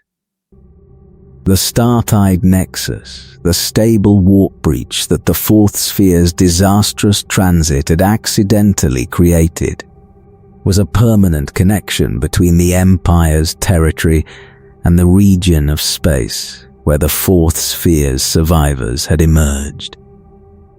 The breach was dangerous. It was a wound in the fabric between real space and the warp, a hole through which the Imperium's influence could seep into the material universe. It was also an opportunity, a passage that allowed the Tau to move forces across a distance that would have taken conventional propulsion years to traverse, covering the gap in a fraction of the time. The Ethereals chose to use it. The fifth sphere expansion was launched through the star-tide nexus, not with the triumphant confidence of the previous expansions, but with a caution that reflected the fourth sphere's lessons. The fleet was smaller. The precautions were greater. The military component was emphasized over the colonial, because the region of space beyond the nexus was contested and dangerous, and the Tau were no longer naive enough to assume that expansion was simply a matter of arriving and establishing. Commander Shadowson was given command of the Fifth Sphere's military operations. The supreme commander of the Firecaste, the Ethereals' favored warrior, the Anti-Farsight, the commander who represented everything the hierarchy wanted its military leadership to be, led the expansion's forces through the Nexus and into the territory beyond. The fighting was immediate. The region beyond the Nexus was not empty. It was occupied by forces that included remnants of the Fourth Sphere's survivors, now integrated into the expansion force. Their xenophobic tendencies managed but not eliminated by the Ethereals' influence. Orc Warbands, Death Guard Plague Marines whose presence the Tau had not anticipated, and other threats that the galaxy's eastern fringe produced in abundance. The Fifth Sphere is the current phase of the Tau Empire's expansion. It is ongoing, characterized by the cautious advancement that the Fourth Sphere's catastrophe necessitated. The Tau are no longer rushing into the galaxy with the optimistic energy that defined their earlier expansions. They are pushing forward carefully, fortifying each gain before extending to the next, maintaining the defensive infrastructure that would allow withdrawal if the expansion encountered something it could not overcome. This caution is new for the Tau.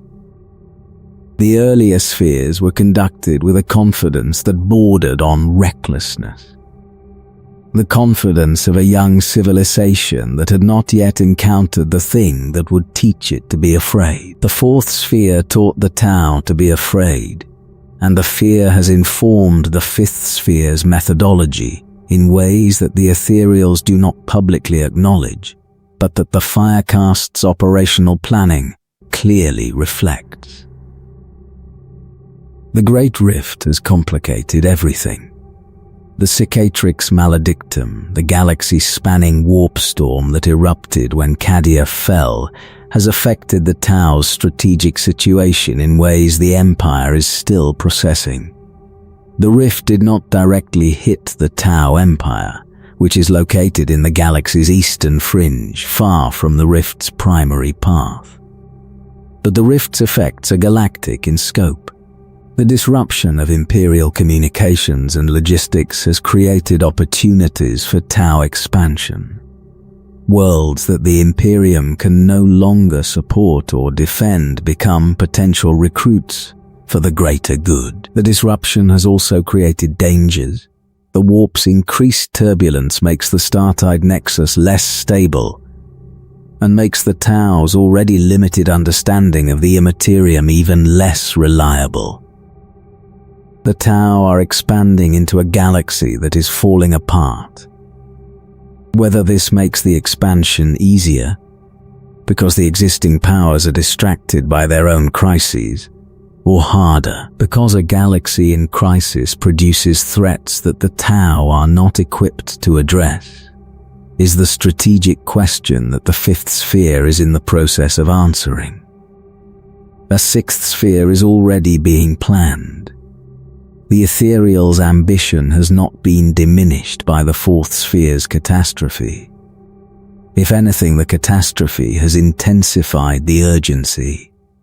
The Ethereals understand, through the Fourth Sphere's trauma, that the Tau Empire exists in a galaxy whose fundamental nature is hostile to everything the greater good represents, and that the Empire must grow or be consumed.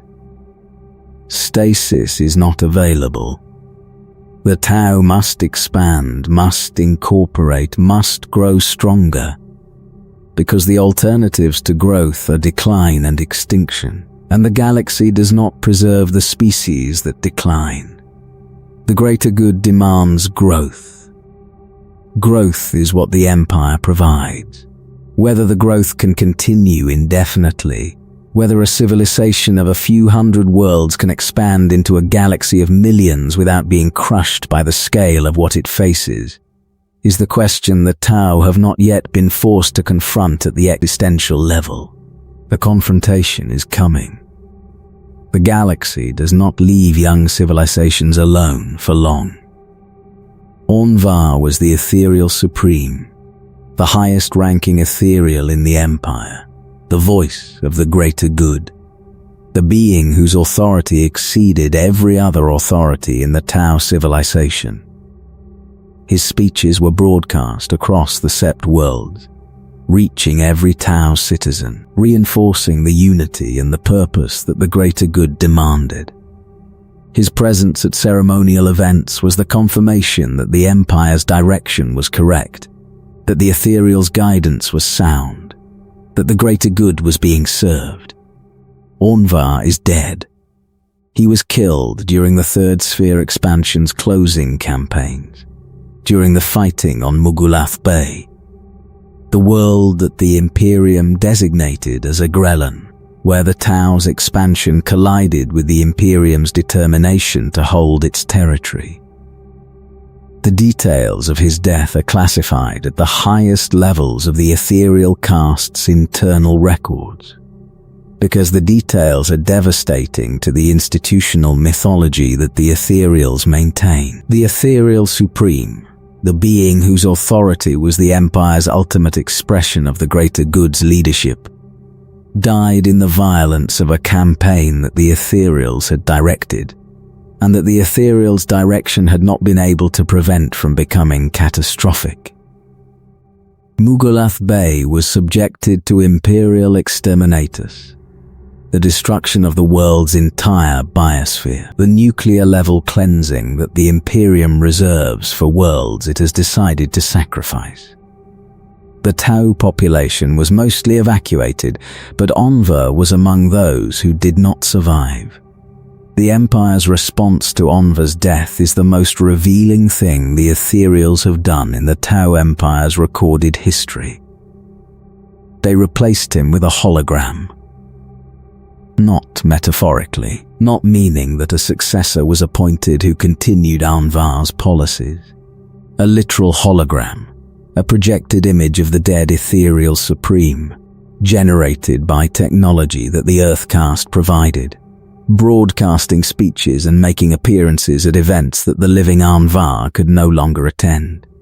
The hologram speaks, it gestures, it delivers the messages that the Ethereal Caste writes for it. It is, to any observer who does not know the truth, indistinguishable from the living being it replaced. The Tau population does not know that Ornvar is dead. The Sept worlds receive broadcasts from their Ethereal Supreme, see his image at ceremonial events, hear his words directing the Empire's course. They do not know that the words are written by a committee and delivered by a projection. They do not know that the leader whose authority they accept without question has been a simulation for years. This is the moment where the greater good's defenders have to pause and reconsider. A civilization that replaces its dead leader with a holographic simulation and continues to govern in the dead leader's name is a civilization that has prioritized institutional stability over truth. The deception is not minor. It is not a white lie told to prevent panic.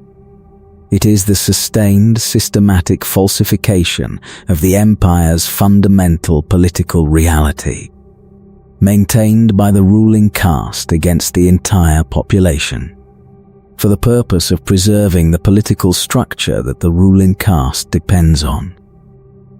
The Ethereals justify this, if they justify it at all, if the justification is something they articulate even to each other, through the greater good. The population's stability requires the Ethereal Supreme's continued presence. The Ethereal Supreme's death would produce instability. Therefore, the greater good requires the simulation. The deception serves the collective benefit. The truth would harm the collective benefit. Therefore, the truth is not what the collective needs. This logic is not wrong in its internal consistency. It is wrong in what it reveals about the Ethereals' relationship to the population they govern. The Ethereals have decided that the Tau people cannot be trusted with the truth about their own political leadership. The Tau are governed, in this matter, like children, shielded from information that the Ethereals believe they cannot handle, managed through a fiction that the Ethereals believe is more useful than the reality. Farsight knows. Or suspects. The Farsight Enclave's intelligence apparatus, while less extensive than the Empire, has produced assessments that question whether the being who addresses the Sept Worlds is the being the Sept Worlds believe they are hearing. Whether Farsight's knowledge has influenced his continued refusal to return to the Empire is an open question. But the knowledge, if it is knowledge, provides additional justification for the position the Enclaves represent. That the Ethereals' governance is built on mechanisms that the governed do not understand, and that the governing do not reveal. The holographic Enva continued to broadcast throughout the Third Sphere's closing campaigns and into the Fourth and Fifth Spheres. The speeches encouraged sacrifice. The appearances reinforced unity. The simulation performed the function of the being it replaced, and the performance was effective. And the effectiveness is the specific horror that the situation contains. Because if a dead leader's hologram can maintain a civilization's unity as effectively as the living leader did, then the leader was never the source of the unity. The mechanism was. The Ethereals' influence, the compliance, the obedience, the quality of submission that the Ethereals' presence produces, works through the symbol as effectively as it works through the being. The hologram is obeyed because the population is conditioned to obey what looks and sounds like an ethereal, regardless of whether the thing that looks and sounds like an ethereal is actually alive. The greater good does not require its leaders to be alive. It requires them to be convincing.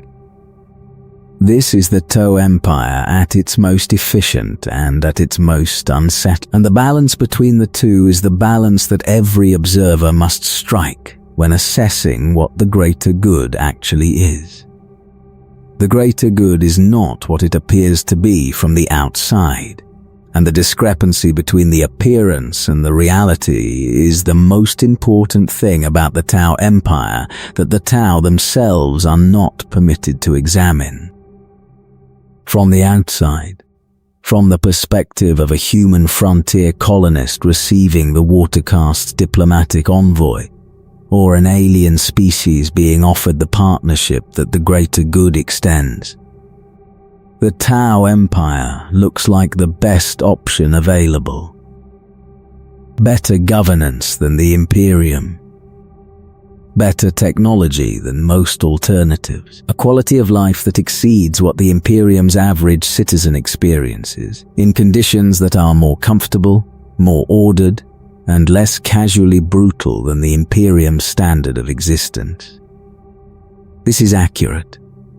The Tau Empire, in its daily functioning, provides a better life for its citizens than the Imperium provides for most of its subjects. The comparison is not close. A Tau citizen is better fed, better housed, better educated, and less likely to be killed by the negligence or cruelty of his own government than an Imperial citizen of equivalent social standing.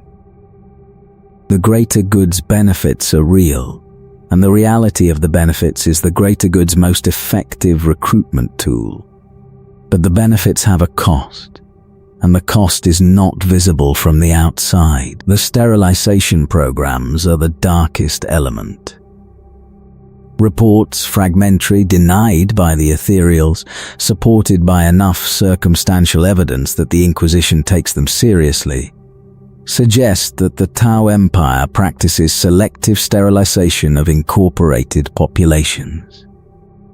Not genocide. Not extermination. The targeted, controlled reduction of breeding populations among species that the Ethereals have determined should not reproduce at their natural rates. The targets are typically the species that have been most recently incorporated, the human Guevisa, the Xenos auxiliaries. The populations whose demographic growth, if unchecked, would eventually overwhelm the Tau's own numbers. The Tau population is small. The Guevesa population, even within the Empire's modest borders, is large by comparison, a single human hive world absorbed into the Empire would produce a human population that outnumbers the entire Tau species. The demographic mathematics are unfavorable, and the Ethereals are beings who attend to mathematics. The sterilization, if it occurs, is not announced. It is not even visible to most of the populations it affects.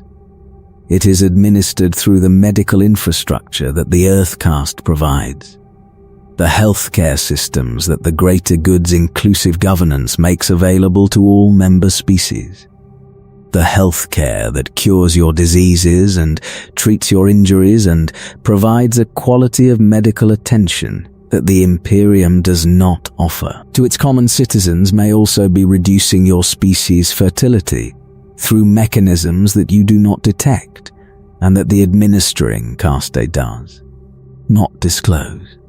Whether this is true, whether the sterilization programs are actual policy or inquisitorial propaganda designed to discredit the Tau's appeal to Imperial citizens, is not determinable from the available evidence. The evidence supports both interpretations. The Tau deny the programs. The Inquisition asserts them. The truth is classified at a level that neither institution is willing to declassify. The political disappearances are documented more reliably. Tau citizens who express views that deviate from the Ethereals' direction, not dramatically, not in the form of open rebellion, but in the quiet, private individual ways that dissent first manifests in any society, have been known to vanish. Not killed, in most accounts. Removed, relocated to positions where their dissent cannot influence others, assigned to duties that remove them from contact with the populations they might have affected. The greater good does not tolerate disagreement, but the greater good's intolerance is expressed not through the Imperium's brutal public punishments, but through the quiet administrative removal of the disagreeing voice. This is more sophisticated than the Imperium's approach and, in some ways, more effective. The Imperium's punishments are visible. The executions, the penal legions, the servitor conversions are public spectacles designed to deter through fear. The Tau's punishments are invisible. The dissenter disappears, and the disappearance is not discussed, and the absence of discussion is itself a form of control, because a population that does not know what happens to dissenters cannot evaluate the risk of becoming one. The caste system's rigidity is another cost that the greater good's external presentation does not emphasize. A Tau born into the Earth caste who demonstrates aptitude for military service will not be permitted to serve in the Fire caste. A Fire caste warrior who develops an interest in diplomacy will not be transferred to the Water caste. The castes are permanent, hereditary, and enforced, not through physical barriers but through the Ethereals' influence, which makes the desire to cross caste boundaries feel wrong in the same way that all non-approved desires feel wrong in the presence of an Ethereal. The suppression is internal. The Tau citizen does not feel suppressed. The Ethereal's influence operates below the level of conscious awareness, producing compliance that is experienced as agreement rather than submission. The Tau who remains in his caste does not feel imprisoned. He feels correct. The position he occupies is the position the greater good requires, and the greater good is right, and the rightness is not questioned, because the influence that produces the rightness makes questioning feel unnecessary. This is the greater good's most effective and most troubling quality. It does not feel like coercion. The population that is controlled does not know it is being controlled. The compliance that the Ethereals produce is experienced by the Tau, who experience it as their own freely made choice. And the gap between the experienced freedom and the actual mechanism is the gap in which the greater good's true nature resides. Is this better than the Imperium? The question is genuine. Is a population that is controlled without knowing it is controlled better off than a population that is brutally oppressed and knows it? Is the Tau citizen who lives a comfortable life in a caste he did not choose, obeying leaders whose authority he cannot question, serving a philosophy he cannot critique? Is this citizen freer than the imperial citizen who lives in the hive's underbelly, brutalist by authorities he can see and hate and, in rare cases, resist? The Imperium's oppression is visible.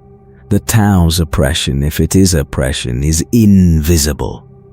And the invisibility is either a sign that the oppression does not exist, that the greater good is genuinely benevolent, and that the Ethereal's influence is genuinely wise, or a sign that the oppression is so complete that it has eliminated the capacity for its own recognition. Both interpretations are supported by the evidence. The Tau Empire functions. Its citizens are, by observable metrics, content. Its military fights with conviction. Its auxiliary species contribute willingly. The greater good produces outcomes that, measured by the standards the greater good establishes, are consistently positive. Whether the standards are the right standards, whether a population's contentment is genuine when the contentment is produced by a mechanism the population does not know about, is the question that the greater good does not permit, and that the galaxy, preoccupied with its own horrors, does not have time to ask. The Tau are warp blind. This is their greatest strength and their most profound vulnerability, and the two are the same thing. The Tau's psychic presence in the warp is negligible, so faint that the warp's entities do not notice them, so muted that the chaos gods, who feed on the emotional output of the galaxy's sentient species, do not consider the Tau a significant source of sustenance. The Tau exist in a state of near total disconnection from the dimension that defines the galaxy's spiritual and metaphysical landscape. And the disconnection has shaped the Tau's civilization as profoundly as the Imperium's connection to the warp has shaped the Imperium. The Tau do not have psychers. Not in the ordinary sense, not the individuals of extraordinary psychic capability that every other major species produces, whose powers come from the warp and whose existence is both a gift and a threat. A human psyker channels the warp's energies, and the channeling is powerful and dangerous and can produce miracles and catastrophes in equal measure. The Tau cannot do this. Their biology does not support it. The connection to the immaterium that psychic capability requires is not present in the Tau's genetic inheritance, and the absence is so complete that the Tau's scientific understanding of the warp is primarily theoretical, derived from the observations of species that can perceive the warp, rather than from direct Tau experience of it. This absence means the Tau do not understand chaos. Not in the visceral, experiential way that the Imperium understands it, not through millennia of fighting daemons, of watching worlds fall to warp storms, of seeing the corruption that the Immaterium produces in everything it touches. The Tau understand chaos as a phenomenon, as a thing that exists in the accounts of other species, in the reports of Firecast commanders who have fought enemies that behave in ways the Tau's rational models cannot explain. The Tau know that something is wrong with the dimension beyond the material. They do not feel it. And the gap between knowing and feeling is the gap in which the Tau's vulnerability resides. A species that does not feel the warp's pull cannot be corrupted by the warp in the ordinary way. The Tau warriors who fight the forces of chaos are not at risk of the individual corruption that human soldiers face. The whispers, the temptations, the gradual seduction that chaos deploys against species whose psychic connection to the warp makes them permeable to its influence. A fire warrior who fights plague marines does not risk becoming a plague marine. The pathway that corruption uses does not exist in the Tau's biology. But a species that does not feel the warp's pull also cannot defend against the warp in the ways that the Imperium's institutions have developed. The Tau do not have inquisitors. They do not have grey knights. They do not have the ecclesiarchy's faith, which provides a psychic defense against chaos that is crude but effective. The Tau's defense against chaos is ignorance. The ignorance of a species that has not fully comprehended the threat and that lacks the biological and institutional tools to address the threat at the level the threat demands. The fourth sphere expansion proved that the Tau's ignorance is not protection. When the Tau entered the warp, when their fleet was pulled into the dimension they could not perceive, the results were catastrophic. Not because the Tau were corrupted, because the Tau were unprepared. The species that had spent its entire history treating the warp as a theoretical abstraction was forced to confront the warp as an experiential reality, and the confrontation was devastating because the Tau had no framework for processing it. The Imperium soldiers who enter the warp have the Geller field, the navigator, the prayers of the faithful, and 10,000 years of accumulated institutional knowledge about how to survive the transit. The Tau had none of these. They entered the warp naked, without protection, without understanding, without the cultural context that would have allowed them to process what they experienced in terms that their psychology could accommodate. The Tau who survived the fourth sphere were traumatized not simply by what they experienced, but by the gap between what they experienced and what they had believed was possible. The universe was different from what the greater good had taught them it was. The dimension beyond the material was not the abstract, theoretical, scientifically approachable phenomenon that the Earthcast's models described. It was hostile. It was hungry. It was alive in a way that the Tau's rational worldview could not contain. The Ethereals' response to this was to classify the experience and suppress the accounts. The institutional response was not to adjust the Tau's understanding of the universe to accommodate the new information. It was to prevent the new information from reaching the population.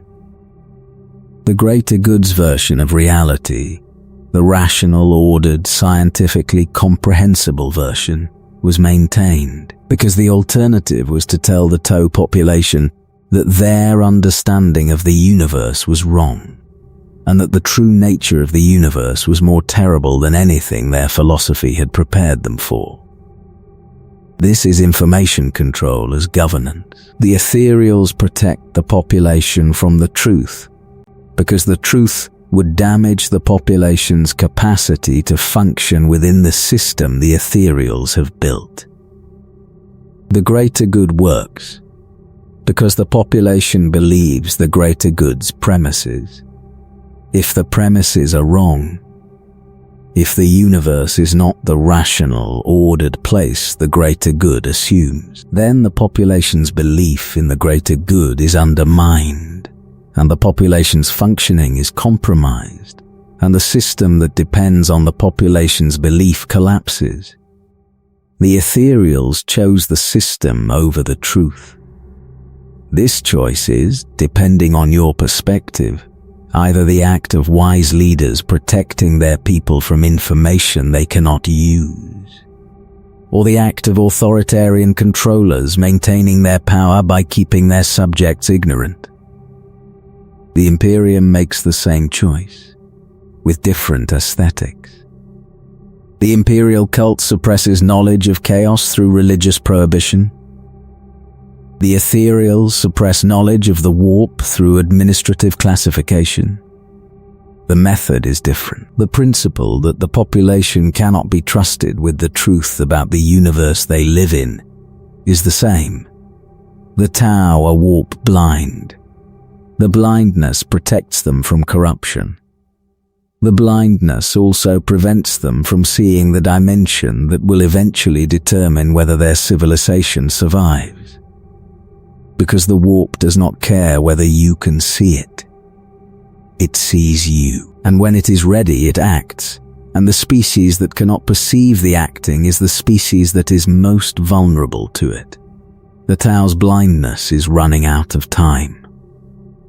The Tau Empire controls approximately 300 worlds. This number fluctuates. New worlds are incorporated during expansions. Some are lost during the inevitable conflicts that the expansions produce. But the order of magnitude is consistent. 300 worlds. Perhaps a few more, perhaps a few less. The Imperium of Man controls approximately 1 million worlds. The ratio is instructive. The Tau Empire's total territorial extent is to the Imperium what a single neighborhood is to a continent.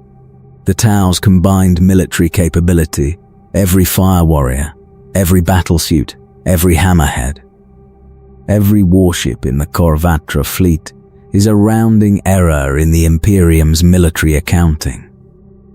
A single segmentum of the Imperium contains more worlds than the Tau Empire has colonized in its entire history.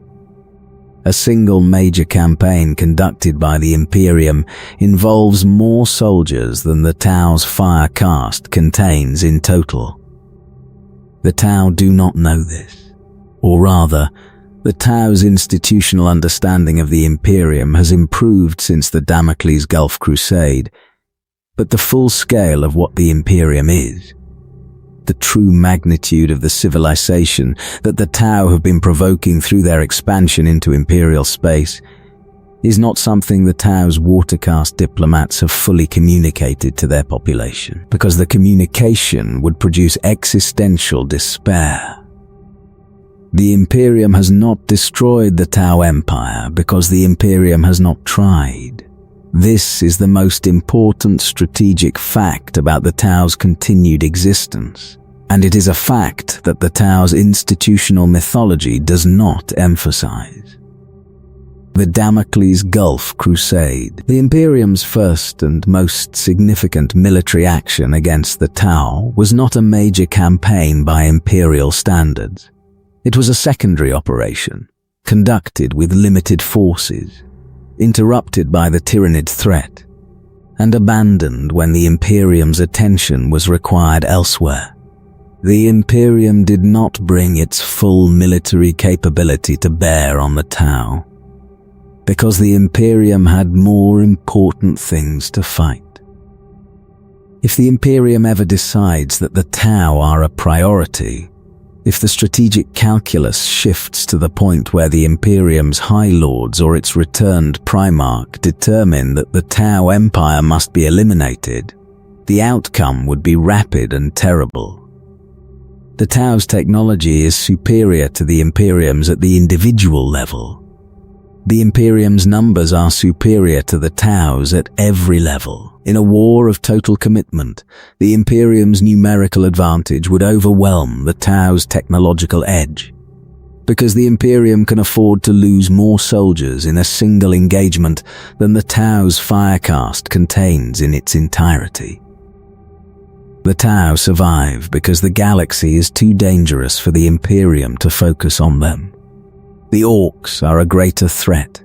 The Tyranids are a greater threat. Chaos is a greater threat. The Necrons awakening across the galaxy are a greater threat. The Tau Empire occupies a position in the Imperium's strategic assessment that is roughly equivalent to irritating but manageable, and the manageability is the Tau's protection. This is not a stable situation. The galaxy's strategic landscape changes. The threats that currently occupy the Imperium's attention may be addressed, or they may shift, or the Tau's expansion may reach a point where the Imperium's tolerance expires and the response escalates from containment to extermination. The Tau's survival depends on the Imperium's continued distraction, and distraction is not a strategic asset that a civilization can rely on indefinitely. The Tau's response to the scale problem is characteristic. They ignore the parts of it they cannot solve, and focus on the parts they can. The Watercast's diplomatic apparatus is designed to delay the Imperium's full commitment, to keep the relationship in the zone between peace and total war, to offer negotiations when the fighting intensifies, to suggest that the Tau are more trouble to destroy than they are worth. The Firecast's military doctrine is designed to make the cost of engaging the Tau disproportionately high, to use technological superiority to inflict casualties that make Imperial commanders calculate that the campaign is not worth the expenditure. These are the strategies of a small power operating in the shadow of a large one. They are not the strategies of a civilization that expects to dominate the galaxy. The Tau's ambitions, as expressed through the greater good's universal philosophy, claim a scope that the Tau's actual capability cannot support.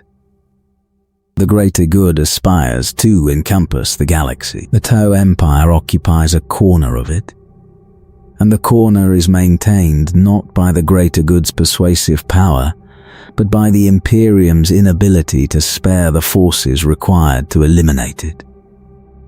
The Ethereals know this.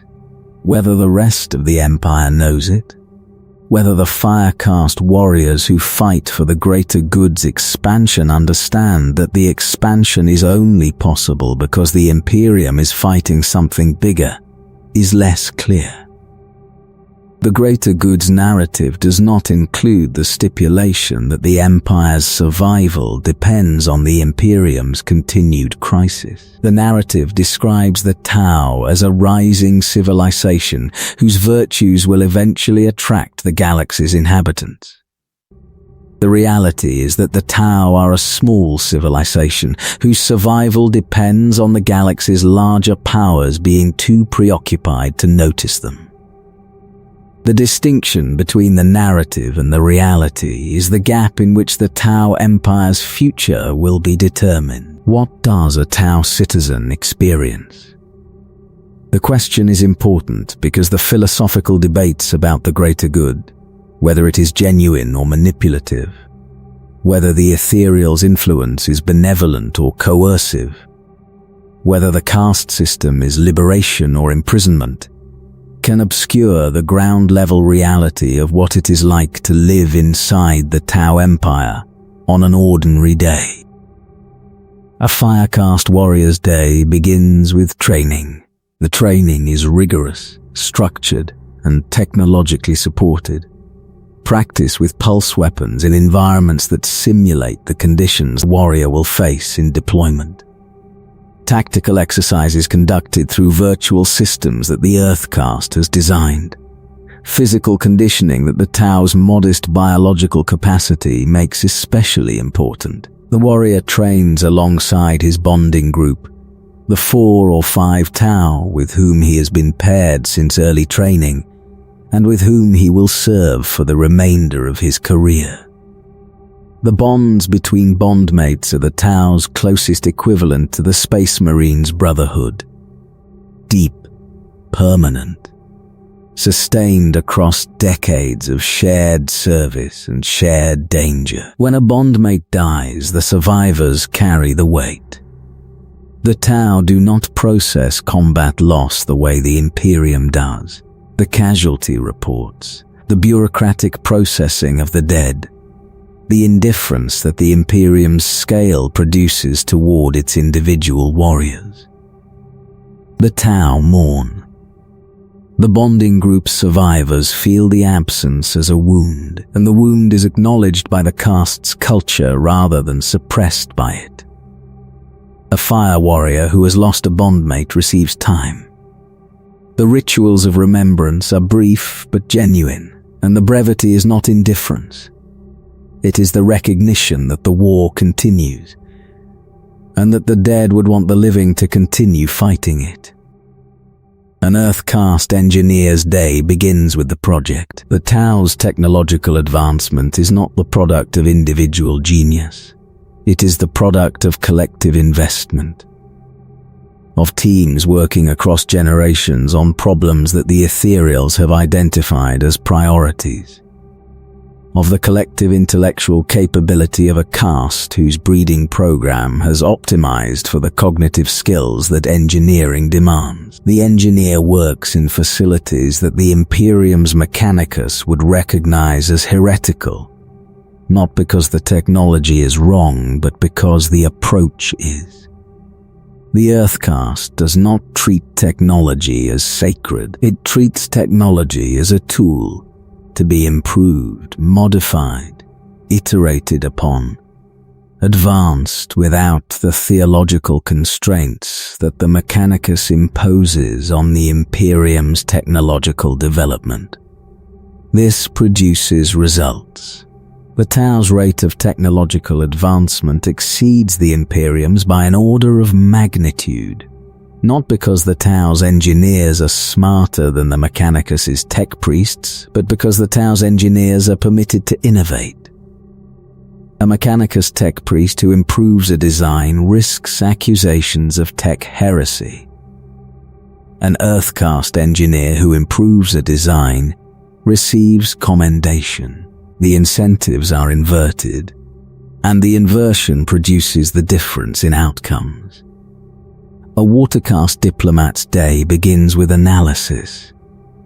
The information that flows into the watercaste's intelligence apparatus, trade data, cultural assessments, the monitoring of alien species communications, the evaluation of potential new allies or threats, is processed with a sophistication that the Imperium's administratum cannot match.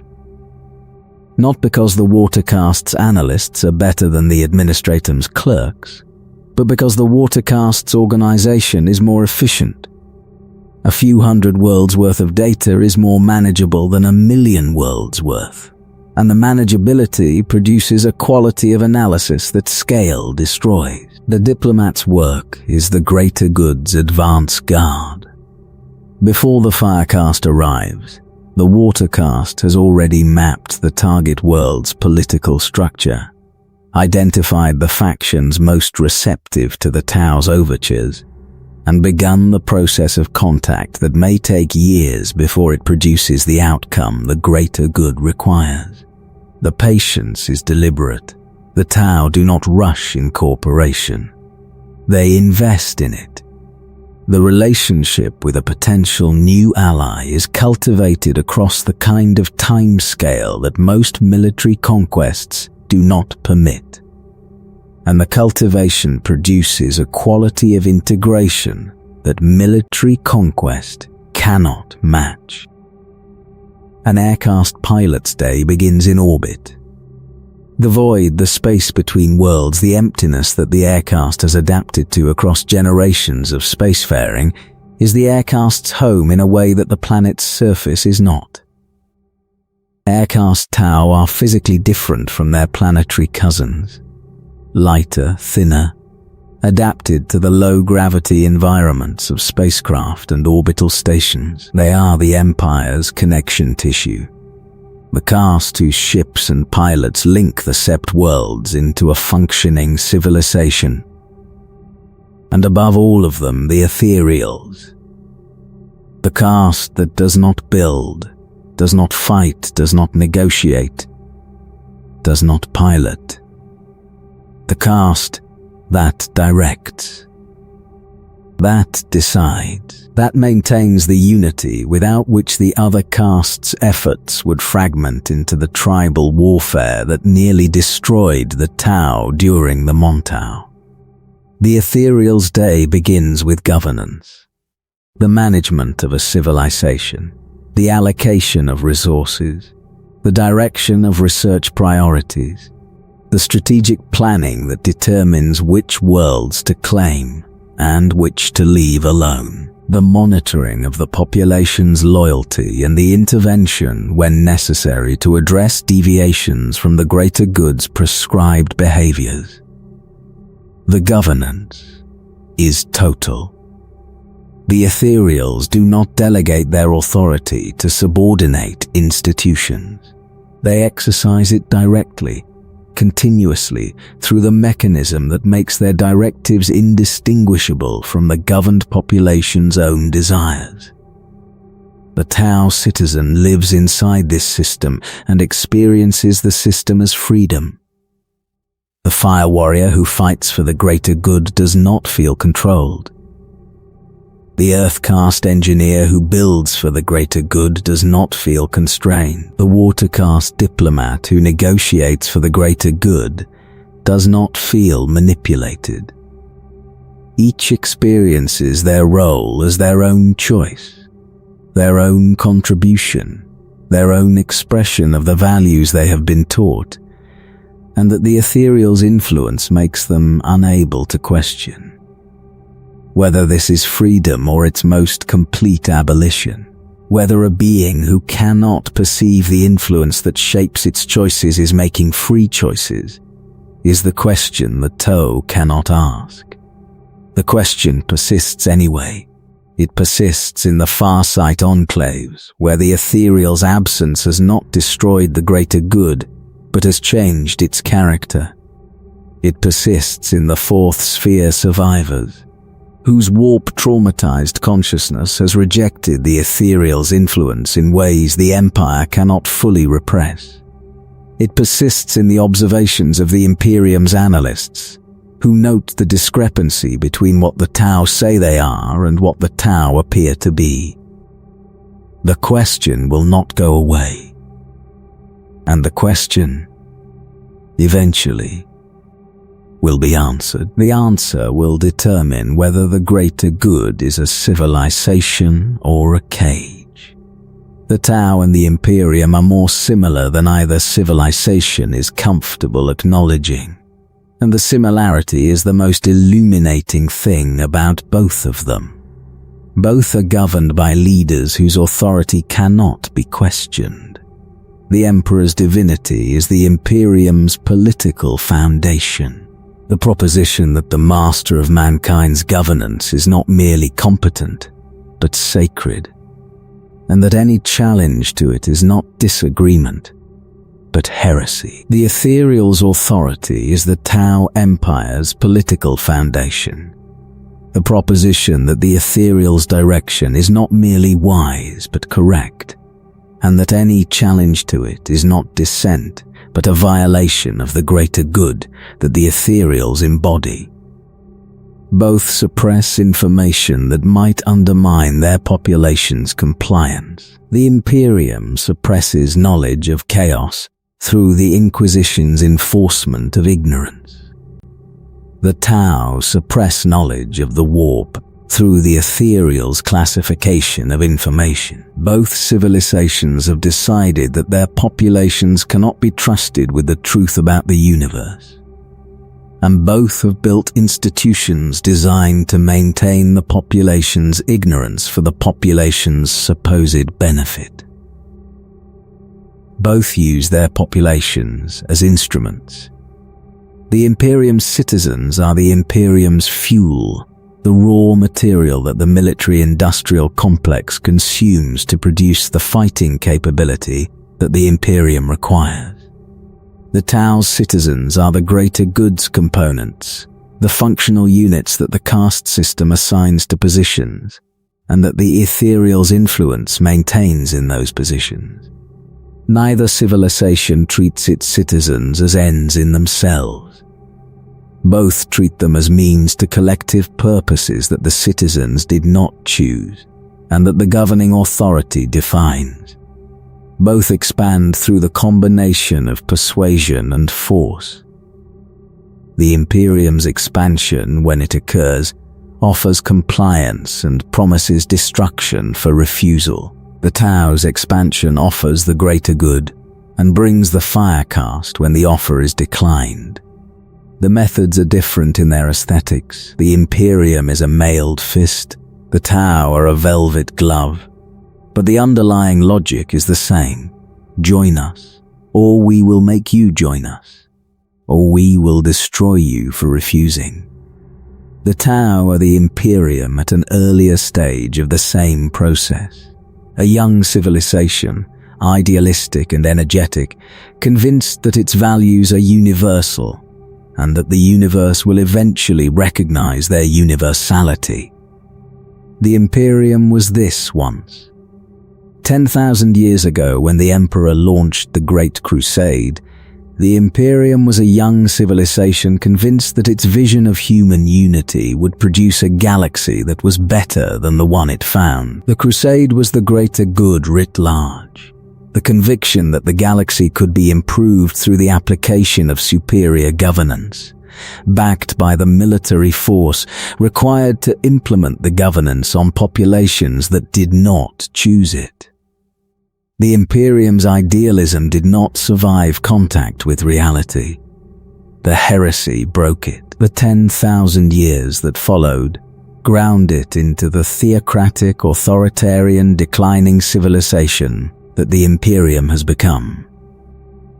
The question the Tau raise, the question that makes the Imperium uncomfortable, that makes the Inquisition's assessment of the Tau threat sharper than the military assessment alone would justify, is whether the Tau's idealism will survive any longer than the Imperium's did. The evidence is not encouraging. The Ethereals' mind control, the sterilization programs, Onva's holographic replacement, the Fourth Sphere survivors' xenophobia, the classification of the warp's reality. Each of these is a compromise, a step away from the greater good's stated principles. Taken for pragmatic reasons, justified by the collective benefit, eroding the distance between what the Tau claim to be and what the Imperium actually is. Each compromise is small. Each is justified. Each, taken individually, can be defended as a necessary accommodation to the galaxy's reality. But the compromises accumulate, and the accumulation is the process by which idealistic civilizations become the thing they were founded to oppose. The Imperium did not begin as a theocratic tyranny. It began as a project of human unification, led by a being of extraordinary capability, driven by a vision of humanity's potential that was as expansive and as optimistic as anything the Tau's greater good describes. The tyranny came later. The tyranny came through the accumulation of compromises, each one necessary, each one justified, each one moving the civilization one step further from its founding principles and one step closer to the thing it has become. The Tau are making the same compromises, the same necessary accommodations to a galaxy that does not cooperate with idealistic principles, the same pragmatic adjustments that are individually defensible and collectively transformative. The Tau are, in the judgment of the Imperium's most perceptive analysts, watching their own future in the Imperium's present, a young civilization looking at the wreckage of an old one, and not recognizing the wreckage as a mirror. The Imperium was the Tau once. The Tau may be the Imperium eventually. This is not certain. The Tau's circumstances are different from the Imperium's. The Tau do not face the Horus heresy.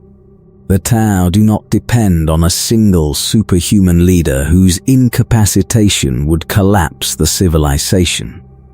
The Tau's technology is advancing where the Imperium's technology stagnated. The differences are real, and the differences may produce a different outcome. But the pressures are the same. The galaxy's hostility is the same. The need to compromise is the same. And the compromises lead to the same place, because the compromises are not responses to circumstances.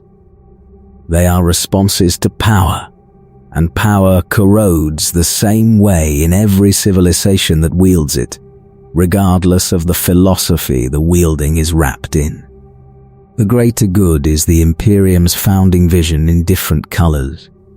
Whether the colors will fade at the same rate is the Tau Empire's existential question. The Tau are the 41st millennium's test case for a proposition that the setting was designed to deny. The proposition is this: the galaxy can be made better. Not through the application of faith, not through the endurance of suffering, not through the grim acceptance that the universe is hostile, and that survival is the most a civilization can aspire to.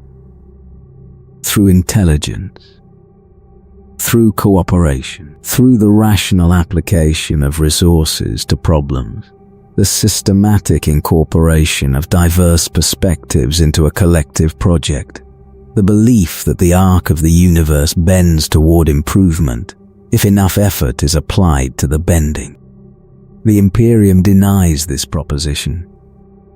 The Imperium's 10,000 years of experience say that the universe is not improvable, that the forces arrayed against civilization are stronger than any civilization's ability to overcome them, that the best a species can hope for is to slow the decline and to maintain the fighting capability required to postpone the inevitable.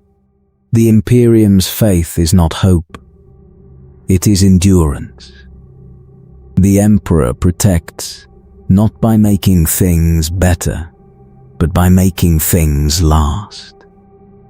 The Tau insist the proposition is true. They insist it not through faith, but through practice. Through the observable fact that the Tau Empire is expanding in a galaxy that is contracting. That the greater good is producing results that the Imperium's governance does not match. That the Tau's citizens are better served than the Imperium citizens, and that the Tau's approach to the galaxy is producing outcomes that the Imperium's approach has not. The insistence is sincere, the evidence supports it.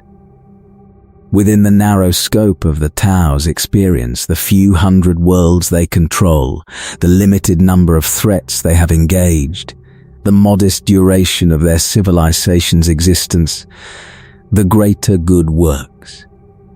The Tau are growing. They are advancing.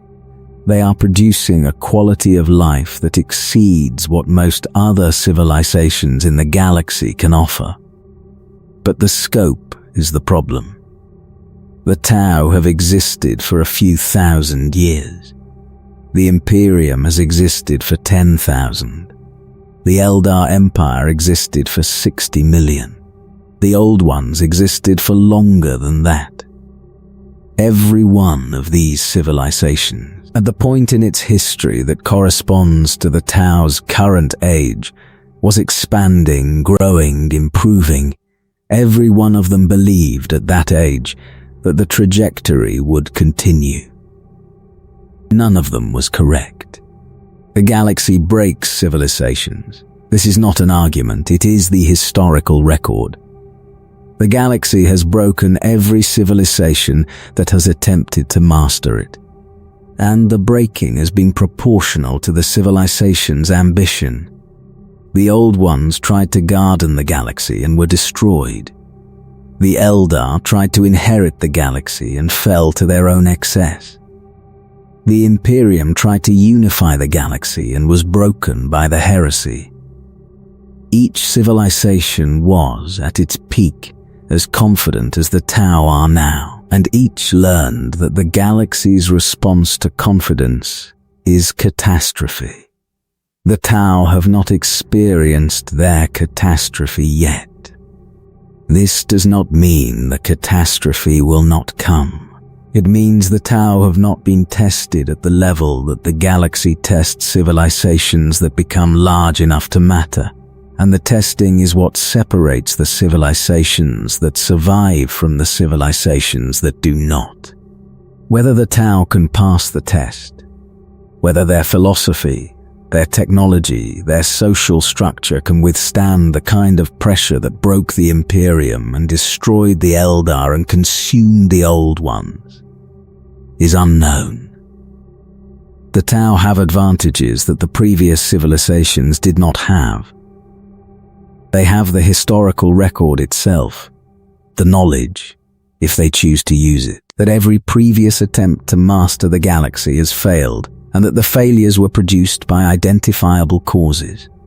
The Tau can theoretically avoid the causes. They can learn from the Old Ones' refusal to share, from the Eldar's surrender to excess, from the Imperium's descent into theocratic stagnation. They can be the civilization that reads the galaxy's history and avoids the patterns. But the patterns are not optional. The galaxy's hostility is not a mistake that better governance can correct. The warp is corrupted. The chaos gods exist. The orcs cannot be negotiated with. The Tyranids cannot be incorporated into the greater good. The Necrons are waking from a 60 million year sleep, and they are not interested in the Tau's philosophy. The threats the galaxy contains are not problems that the rational application of resources can solve. They are existential conditions, permanent features of the galaxy's structure that every civilization must address, and that no civilization has successfully addressed. The Tau believe they are different.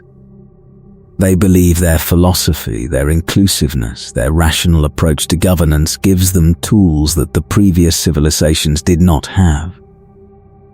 This belief is the greater good's core premise and the Tau's most characteristic quality, and the thing that makes them simultaneously the galaxy's most admirable and most tragic civilization. Admirable because the belief is genuine and the effort is real, and the results within the Tau's modest scope are impressive. Tragic because the galaxy does not care about belief. The galaxy responds to power. The Tau have some power, not enough. Not nearly enough to match the Imperium, or the Orcs, or the Tyranids, or the Necrons, or the Warp itself. The Tau's power is a fraction of what the galaxy's established forces command. And the fraction is maintained not by the greater good's philosophical superiority, but by the galaxy's distraction. When the distraction ends, when the Imperium turns its attention to the eastern fringe, when the Necrons awaken in the Tau's territory, when the Tyranid high fleets arrive in force rather than in tendrils, the Tau will be tested. Really tested.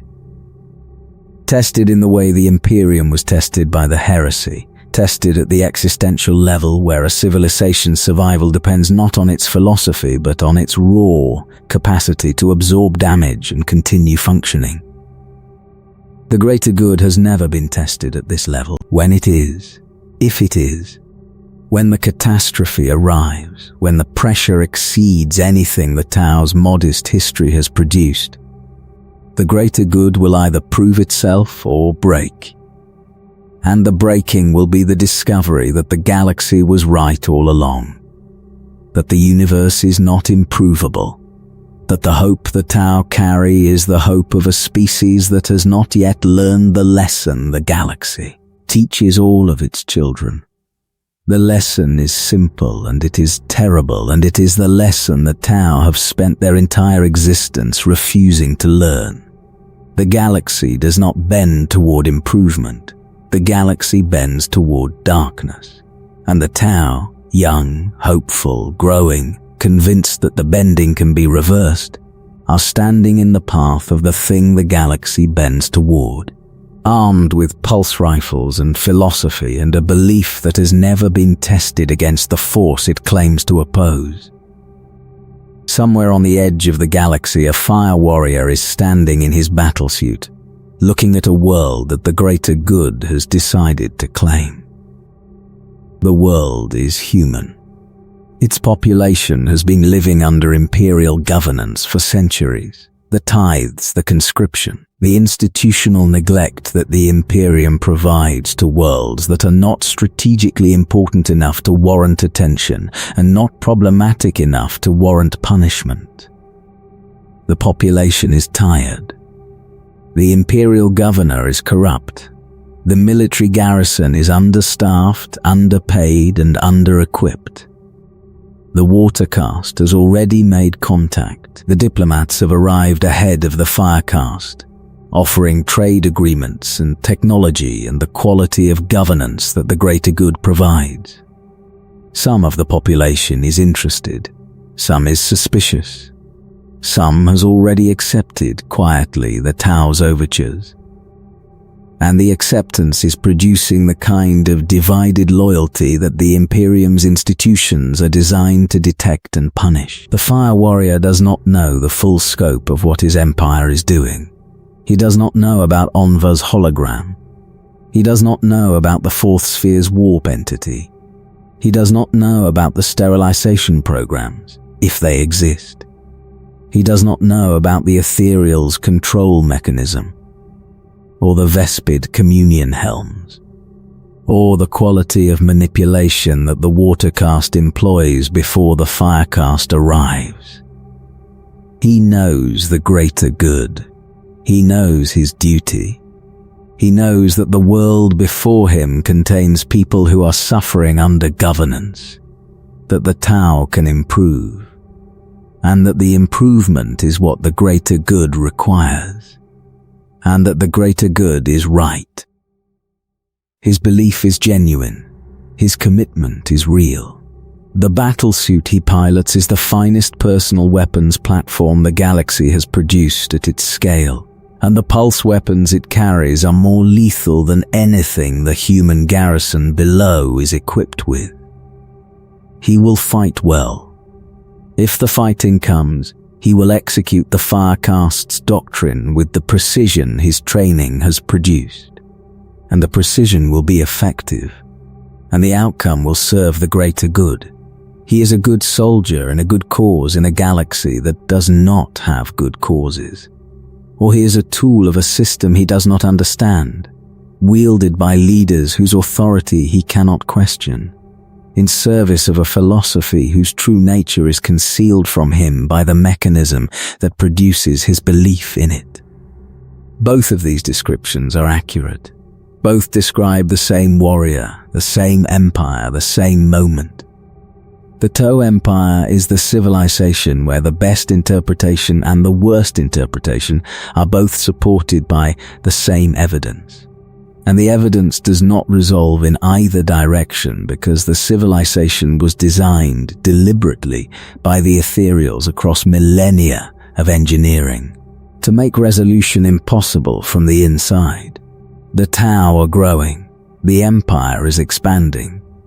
The greater good is recruiting new worlds and new species and new believers, and the recruitment is producing a civilization that is, by the observable metrics, functional and effective and better than most of the alternatives the galaxy offers.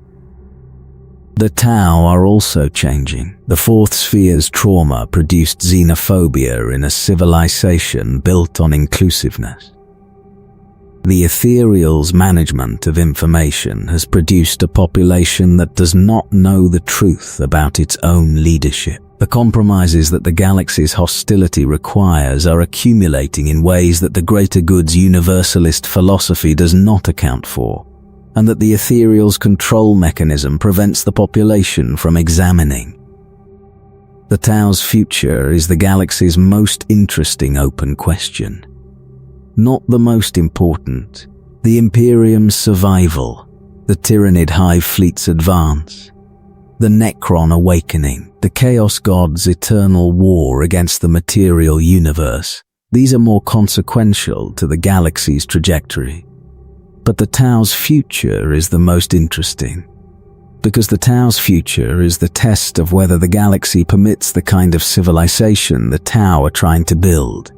If the Tau survive, if the greater good endures, if the Empire grows, if the philosophy withstands the pressures that broke every previous attempt to impose rational order on a galaxy that resists it, then the 41st millennium is not the fixed condition the Imperium believes it is. The galaxy can be changed. The darkness is not permanent. The suffering is not inevitable. Hope is not naivety, it is a strategy. And the strategy can work. If the Tau break, if the galaxy's pressures produce the same result they have produced in every previous case, if the compromises accumulate past the point of return, if the greater good's inclusive philosophy collapses into the xenophobic authoritarianism that the Fourth Sphere survivors already demonstrated, if the Tau become the Imperium in blue and grey, then the 41st millennium is exactly what the Imperium says it is. A galaxy in permanent decline, where the best a civilization can do is survive, where hope is the luxury of the untested and the wisdom of the tested is despair. The Tau do not know which outcome awaits them. They cannot know. The knowledge would require seeing the future, and the Tau do not have prophets.